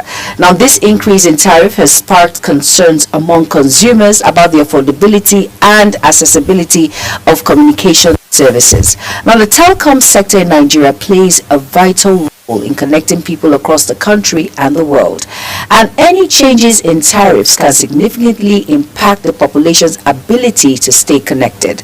Now, the dissatisfaction with the tariff hike highlights the importance of fair pricing policies and the need for transparent communication between telecom companies and consumers to ensure affordability and accessibility of services for all. You're welcome to the program. Like I said, this is the second phase of the program, Global Morning, and I am being joined by a very important individual, someone I respect a lot. He's no other person than Mr. Abdulaziz Ahmed Kadri. He is a multimedia journalist, and he's joining me all the way from Kaduna State. Good morning, Mr. Abdulaziz. Are you here? Yeah, Juma, I can hear you loud and clear. Good morning to you. All right, of course, like I said, he's joining me all the way from Kaduna, and he will be taking an insight look, talking about the hike in telecom and what Nigerians, the dissatisfaction of Nigerians, and how all of this is going to play about, and how we'll just wobble across it. I really want to ask factors that are really driving this hike. Regulators, that's the end. Let us know what in the country are actually saying when it comes to the hike in telecom. A lot of people are saying, okay, if you're going to bring in this hike and yet we have bad connections, low data, no connectivity and all of that, and yet you want to increase the hike, well, it's dissatisfactory. And let's quickly go on a very quick break. We'll continue with the program as soon as possible.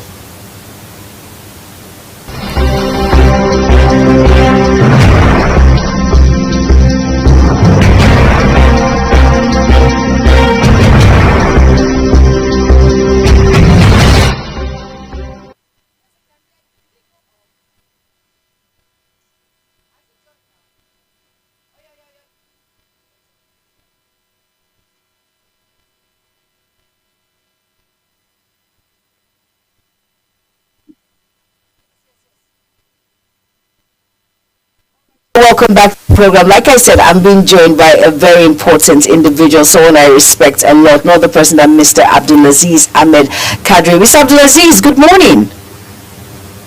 Good morning to you, Jumai Mansina, and good morning to the viewers. Good morning. It's great to have you on the program, Global Morning. Thank you so much for joining me with such short notice. Thank you for being a part of the program. Now, we're looking at the telecom hike. Now, in your own opinion, what are the factors that are driving this hike? Oh, well, Jumai, it's my pleasure to be here. For a start, it's a two-edged sword. As consumers, we've been complaining of the economy for the past 2 years. There've been a lot of challenges here and there. The economic meltdown, if you like, or whatsoever we are witnessing in Nigeria due to the subsidy removal, the increase in prices of transportation, increases in energy charges. Don't forget, whatsoever you are going to say, the telecoms are also in business. And the public power supply is also not actually what it should be. And some of these telecoms have to actually rely on diesel or fuel to actually ensure their operations is optimal to a large extent. So if you look at all this, like any other business, the telecom business is also feeling the heat of the Nigerian economy. I think this is one of the main reasons why they are thinking of this hike in the tariff. Now, looking at this critically, do you think, we all know the response. I just want to hear it from another individual. So we won't look as if it's individuals that are here that are saying, talking about the hike and the increment. Do you think Nigerians are ready? Do you think we're happy about this particular hike, especially when it comes to telecom? Are we ready for all of this now? Looking at, you mentioned electricity tariff. Do you think we're ready? Juma, it's not an issue of we are ready or not ready. I mean, when subsidy was removal and the price of the pump price of fuel jacked up from about 100 plus or 200 plus to 1,000 plus, were we ready for it? When the price of rice under Buhari was how much? Now going for 130,000 or plus. Were we ready for it? When transportation from Kaduna to Abuja, for instance, that used to cost less than maybe 2,000, is going for almost 10,000 naira. 10,000 naira. Were we ready for it? I mean, when the price, a loaf of bread I used to call for 250 naira is going for about 1,000 to about 1,600 naira now. Were we ready for it? The reality is Nigerians were never ready for it. You will say probably Nigerians did not bargain for whatsoever we are actually having now. But again, to a large extent, you blame some of the bodies, the regulatory bodies that are actually supposed to actually check the SSCs of some of these bodies. The Nigerian Communication Commission, for instance, what are they doing? As we are speaking now, Juma, you know that sometimes you send 4 naira text message is never delivered, but you are repeated. Has NCC ever done anything about that? You make calls that sometimes are not clear. Now we are using technology. I know what you must have gone through for us to even have a very effective communication this point. Sometimes you are talking, the other person at the other end is not hearing you. At the end of the day, you are debited. You remember there was a time in this country when some of the major telecom outfits said per second billing was not possible. You know what we went through. You make a call for 2 seconds, you are billed for 1 minute, and the NCC looked the other way. As we are speaking now, the issue of call drop is poor services and several others. We are talking about hike now, while we were still talking about rural telephony. Almost 3% of Nigerians are not even covered in terms of telecommunication as it should be. Remember, 65 to 70% of the population of Nigerians live in rural areas where these telecommunications are not yet there. Of course, no thanks to the insecurity that we are witnesses in some part of the country, that we saw the destruction of some of these masts and several others. So, when Nigerians ready, the reality is we are never ready for anything. It is always shoved down our throat, which is never good in terms of government policies. Now, talking about the regulatory body, let's talk about one, the NCC. Now, what should be their response? That's the response of the regulator. What do you think should come out and say to us as Nigerians, looking at the economy, looking at all of these hikes in which we face? What do you think should be the right response to us as Nigerians?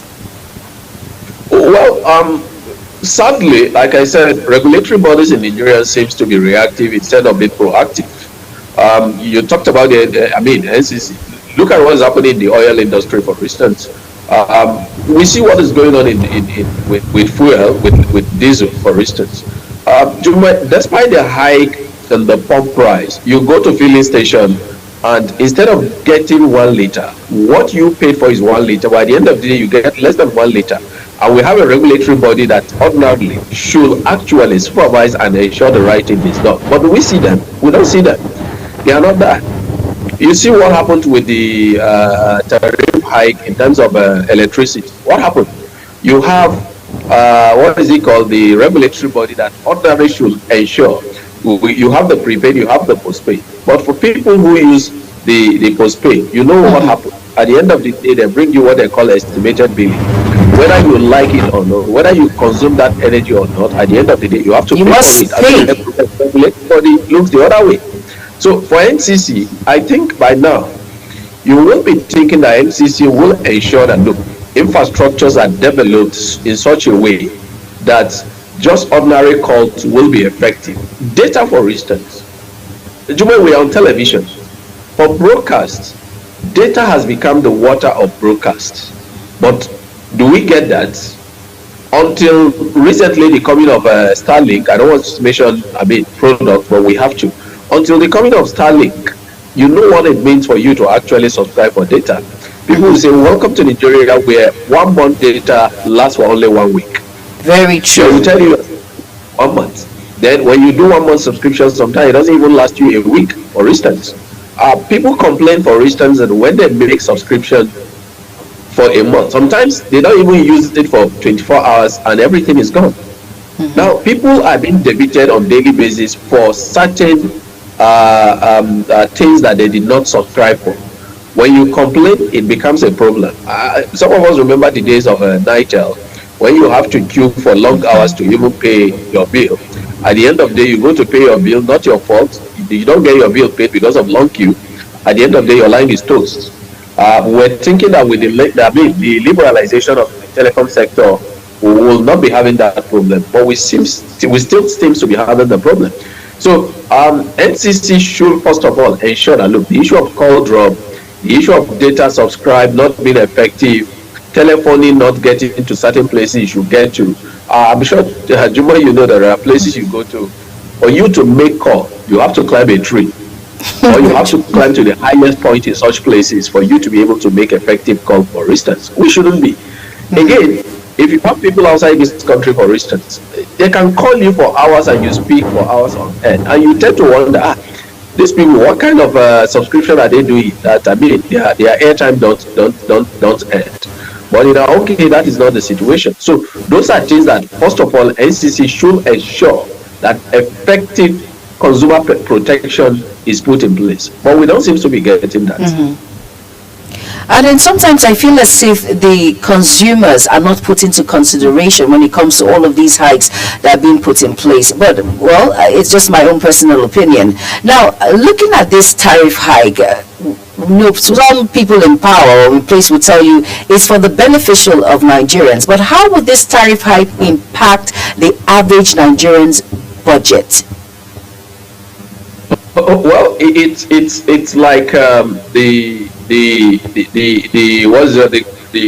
Greek, what they would call it, that was sold to Nigerians, that if subsidy is removed, it will be hooray for the Nigerians, for instance. That is what the telecoms outfits are telling us now, that look, with the tariff hike, there will be improved service delivery, there will be this and that.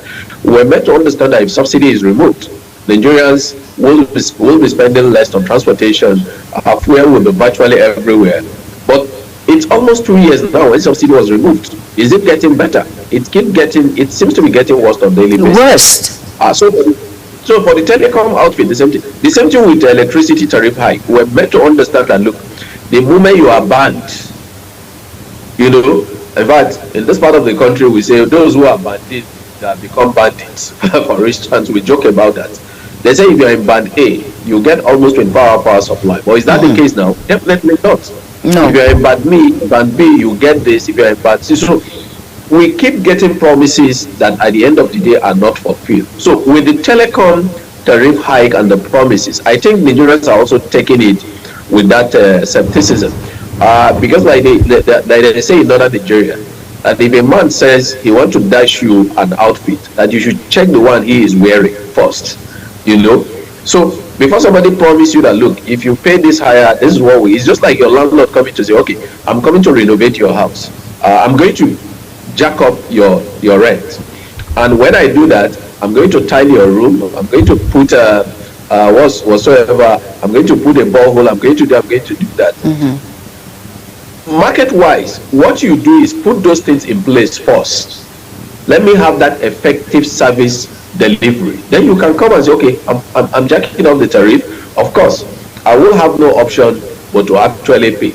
But you don't put the cart before the horse. And that is what it seems the telecom operators are doing. But there are other forces, like I said. We saw that the tariff hike in the electricity. We saw that in the energy sector.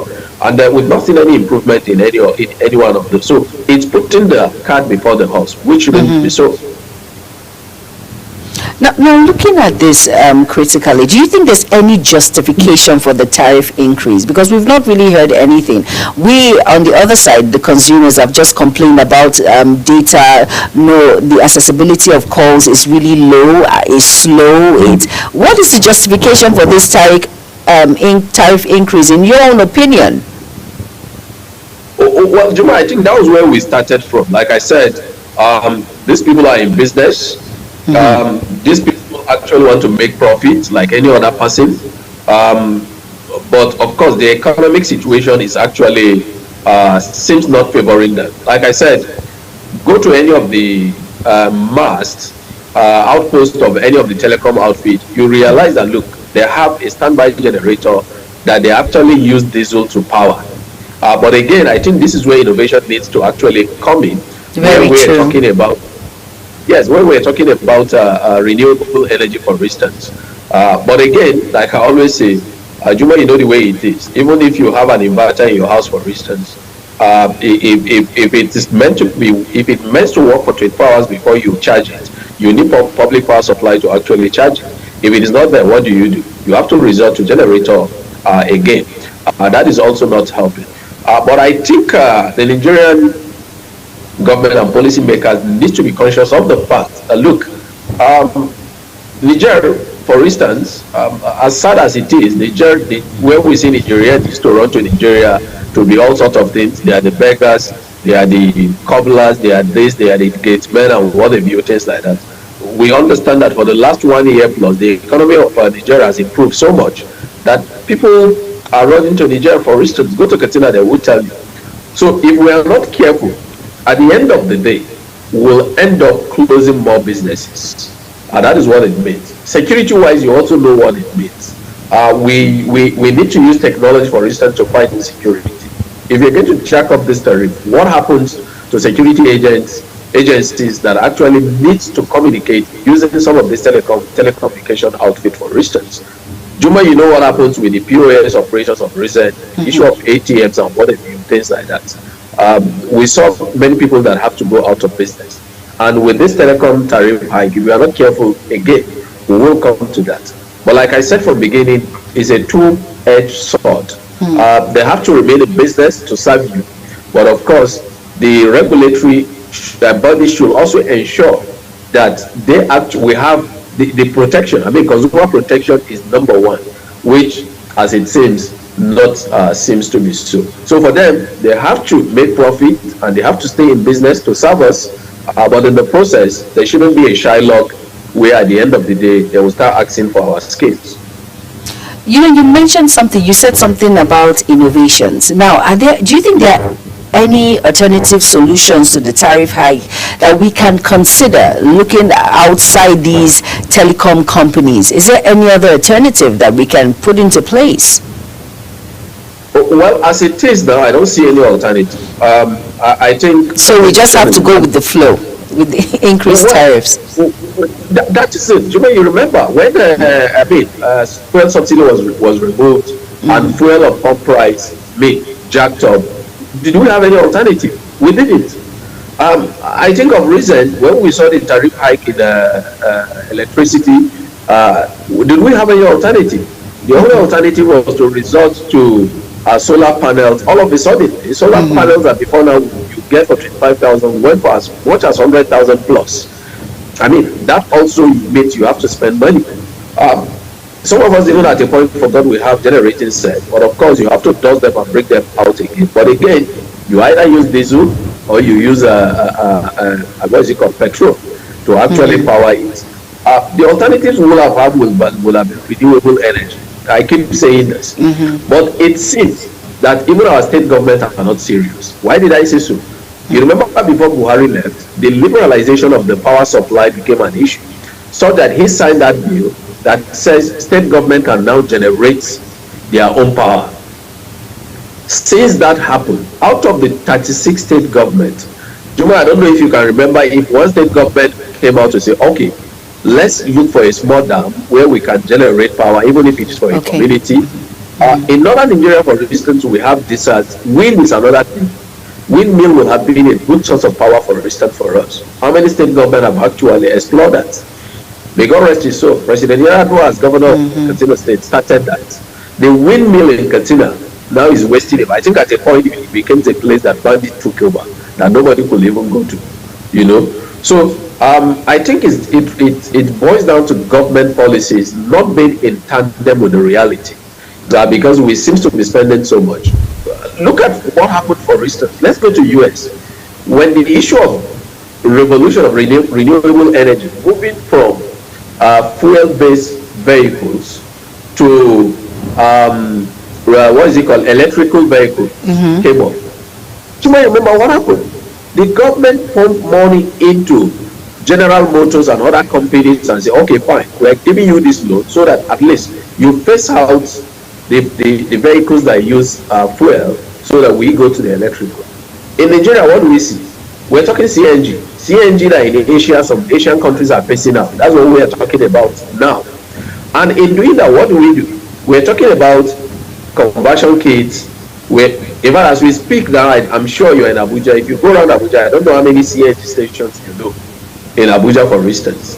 When we should be talking about, okay, let's have or revive the automobile industry in such a way that we'll start manufacturing CNG vehicles, not just conversion. Let's phase out the ones we are using. For instance, I don't know what vehicle Juma uses now. If you're going to convert your vehicle now from fuel to CNG, the money you're going to use will really high. It's high. So why should we be talking now? Instead of actually phasing out this vehicle, and I'm sure we also had the issue of people who were producing fake CNG cylinders, and until we started having explosions again.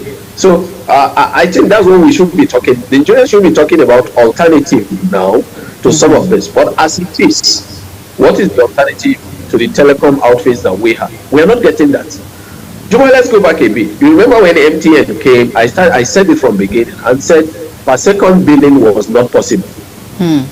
What is it called? Econet came, as they were known then, also said per second billing was not possible. Until Globacom came and broke that jinx, then all of a sudden we started having per second billing. True. I remember my first SIM I bought from NTN was more expensive than my first phone I bought then. The same thing with Econet. But with the coming of Globacom, what did we see? We saw a situation that a SIM card that was going for 20-something thousand then became less than 1,000 naira. Very true. To the outfit, you could get a SIM card for almost free of charge. Now they beg you and even give you another free SIM card, for instance.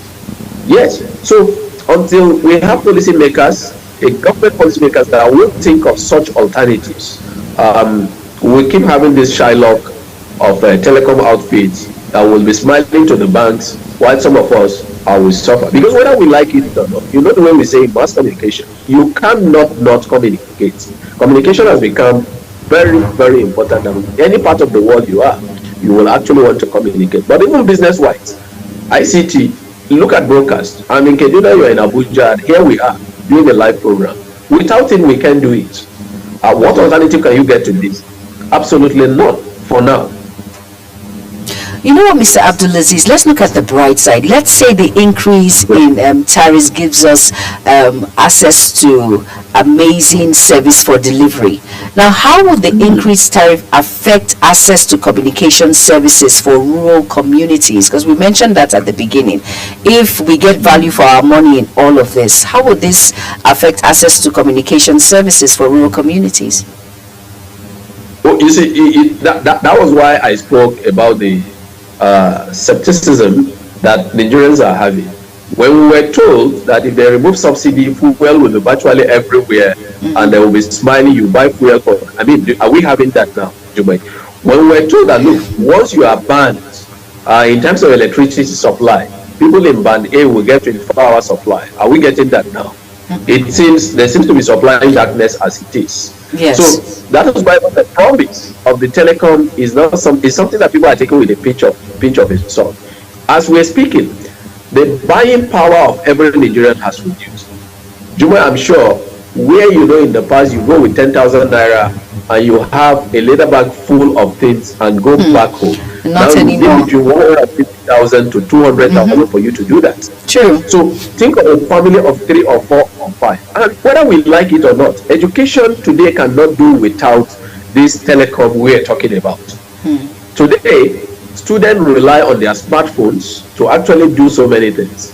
I mean, I have a small girl in JS2 now who will tell you once she comes back, I mean, she takes over your phone because she has so much she wants to do. So what is going to happen to such people by the end of the day? So if our economic power has reduced, by the time you jack up this telecom tariff, it means a lot more people are going to be denied access to some of this, and that is what it means. I said rural telephony is not even a reality as we're speaking. So if you jack it up, what happens? So it means a lot at the end of the day, a lot of people are going to drop their phones and say, well, probably you take us back to those days where if I'm going to Jumai's house, I drive kilometers to get there. If I don't meet you, I make a foot on and come back. As against actually called to say I'm coming. Remember from the beginning, they were talking about 100% tariff hike. It means that a message of 4 naira will go for 8 naira. It means that a 1 gigabyte of data that may go for maybe 1,000 naira will go for 2,000 naira. And you know what? I said it from the beginning. Now you do a subscription of 20 gigabyte for a month, and it doesn't even take you a week. So a lot more people are going to be denied that communication. That is what it means. A lot more people within the education cycle are going to be denied access to research and so many other things. People who rely, for instance, on telecom as a business to make a living are going to be driven out of business. That is what it means. All right, Mr. Abdulaziz, quickly now before we wrap up the program, let's look at the government. Now, what role does government play in regulating telecom tariffs to protect consumers? Well, that brings us to NCC again. The Communication Commission that should be doing this seems to be looking the other way. And sadly, it's become the same thing with virtually every regulatory body. I've said it. NAC, for instance, Nigeria Electricity Communication Regulation. What is NAC doing in terms of tariff hike in terms of electricity? We've seen them done virtually nothing. Even when you have complaint at the end of the day, Juma, it's just like you have a case in court and the judge keep postponing. I mean, you get to a point you just feel the best thing to do. Like we say in northern Nigeria, it's Allah Isa. You leave the case and said till the day of judgment. Exactly. In that situation where you go to filling station, you pay for 10 liters and what you get is even about 6 liters for instance. The person who is supposed to actually regulate, which is a government body that used to be PPR, that is now known as upstream or downstream or whatever name they are known for, seems non-existent as it is. So we can go on and on. So NCC, protection of the consumer, we've not seen NCC done anything before now. So if they've not done anything with the low tariff, is it when the tariff increase that they will do something? Like I said from the beginning, NCC should have ensured that look, the service delivery is top notch for now. Call drops stopped. I make a subscription for 1 month for the data. It should take me 1 month. If I don't use it, it should remain that. For instance, we are not getting that. Juma, you remember there was a time in this country that if you buy airtime, whether you use it or you don't use it, once the time elapsed, the airtime elapsed. Very true. And that is what we're having with data. We're having with data now. But it should be such that it should be rolled over. Pay as you use. We're still having the same problem now with even pay television, for instance. Was it start time? Is it what do you call them? Call whatsoever name you want to call them. Juma, if you do a subscription for 1 month, if you like, switch on your TV for 1 month. Once that month elapsed, Very if you true. didn't use it for 1 second, your subscription is gone, which shouldn't be so.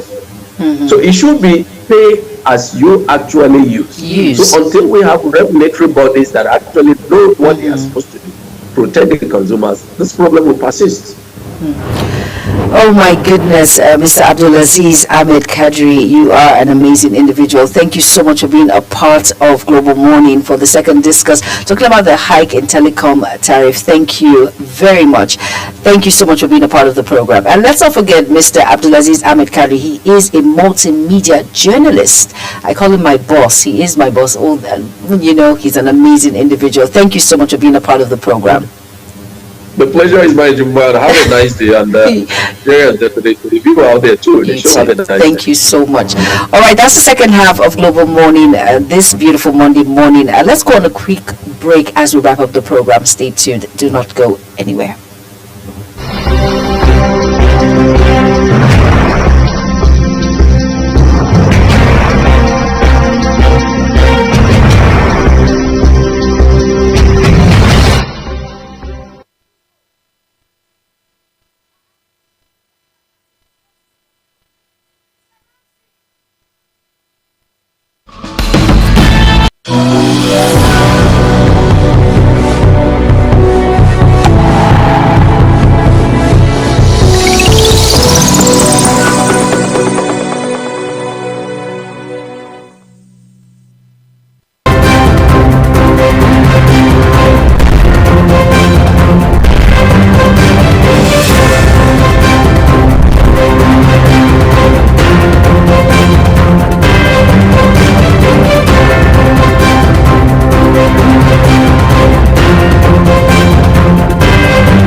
is your top morning show here on Global Television. We bring you fresh news updates daily while delving into a variety of current affairs and topics. Global Morning aims to deliver newspaper review, latest news with experts on key global issues. And at the same time, keeping you well informed about important events, both national and international. Global Morning serves as a...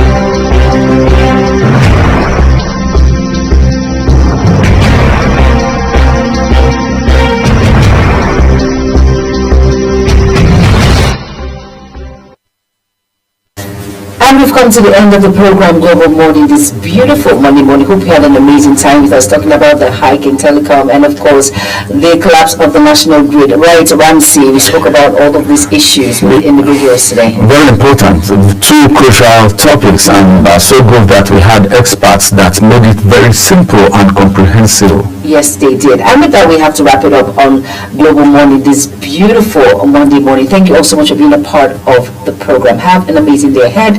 I am Jumai Banton and my co-host, Ramsey Enoch. Thanks for staying with us. Bye-bye. Welcome to Global Morning. Death toll from flooding. Most time our politicians just bring in policies for sure. If you don't say we have several more stories. The legislature was carefully crafted to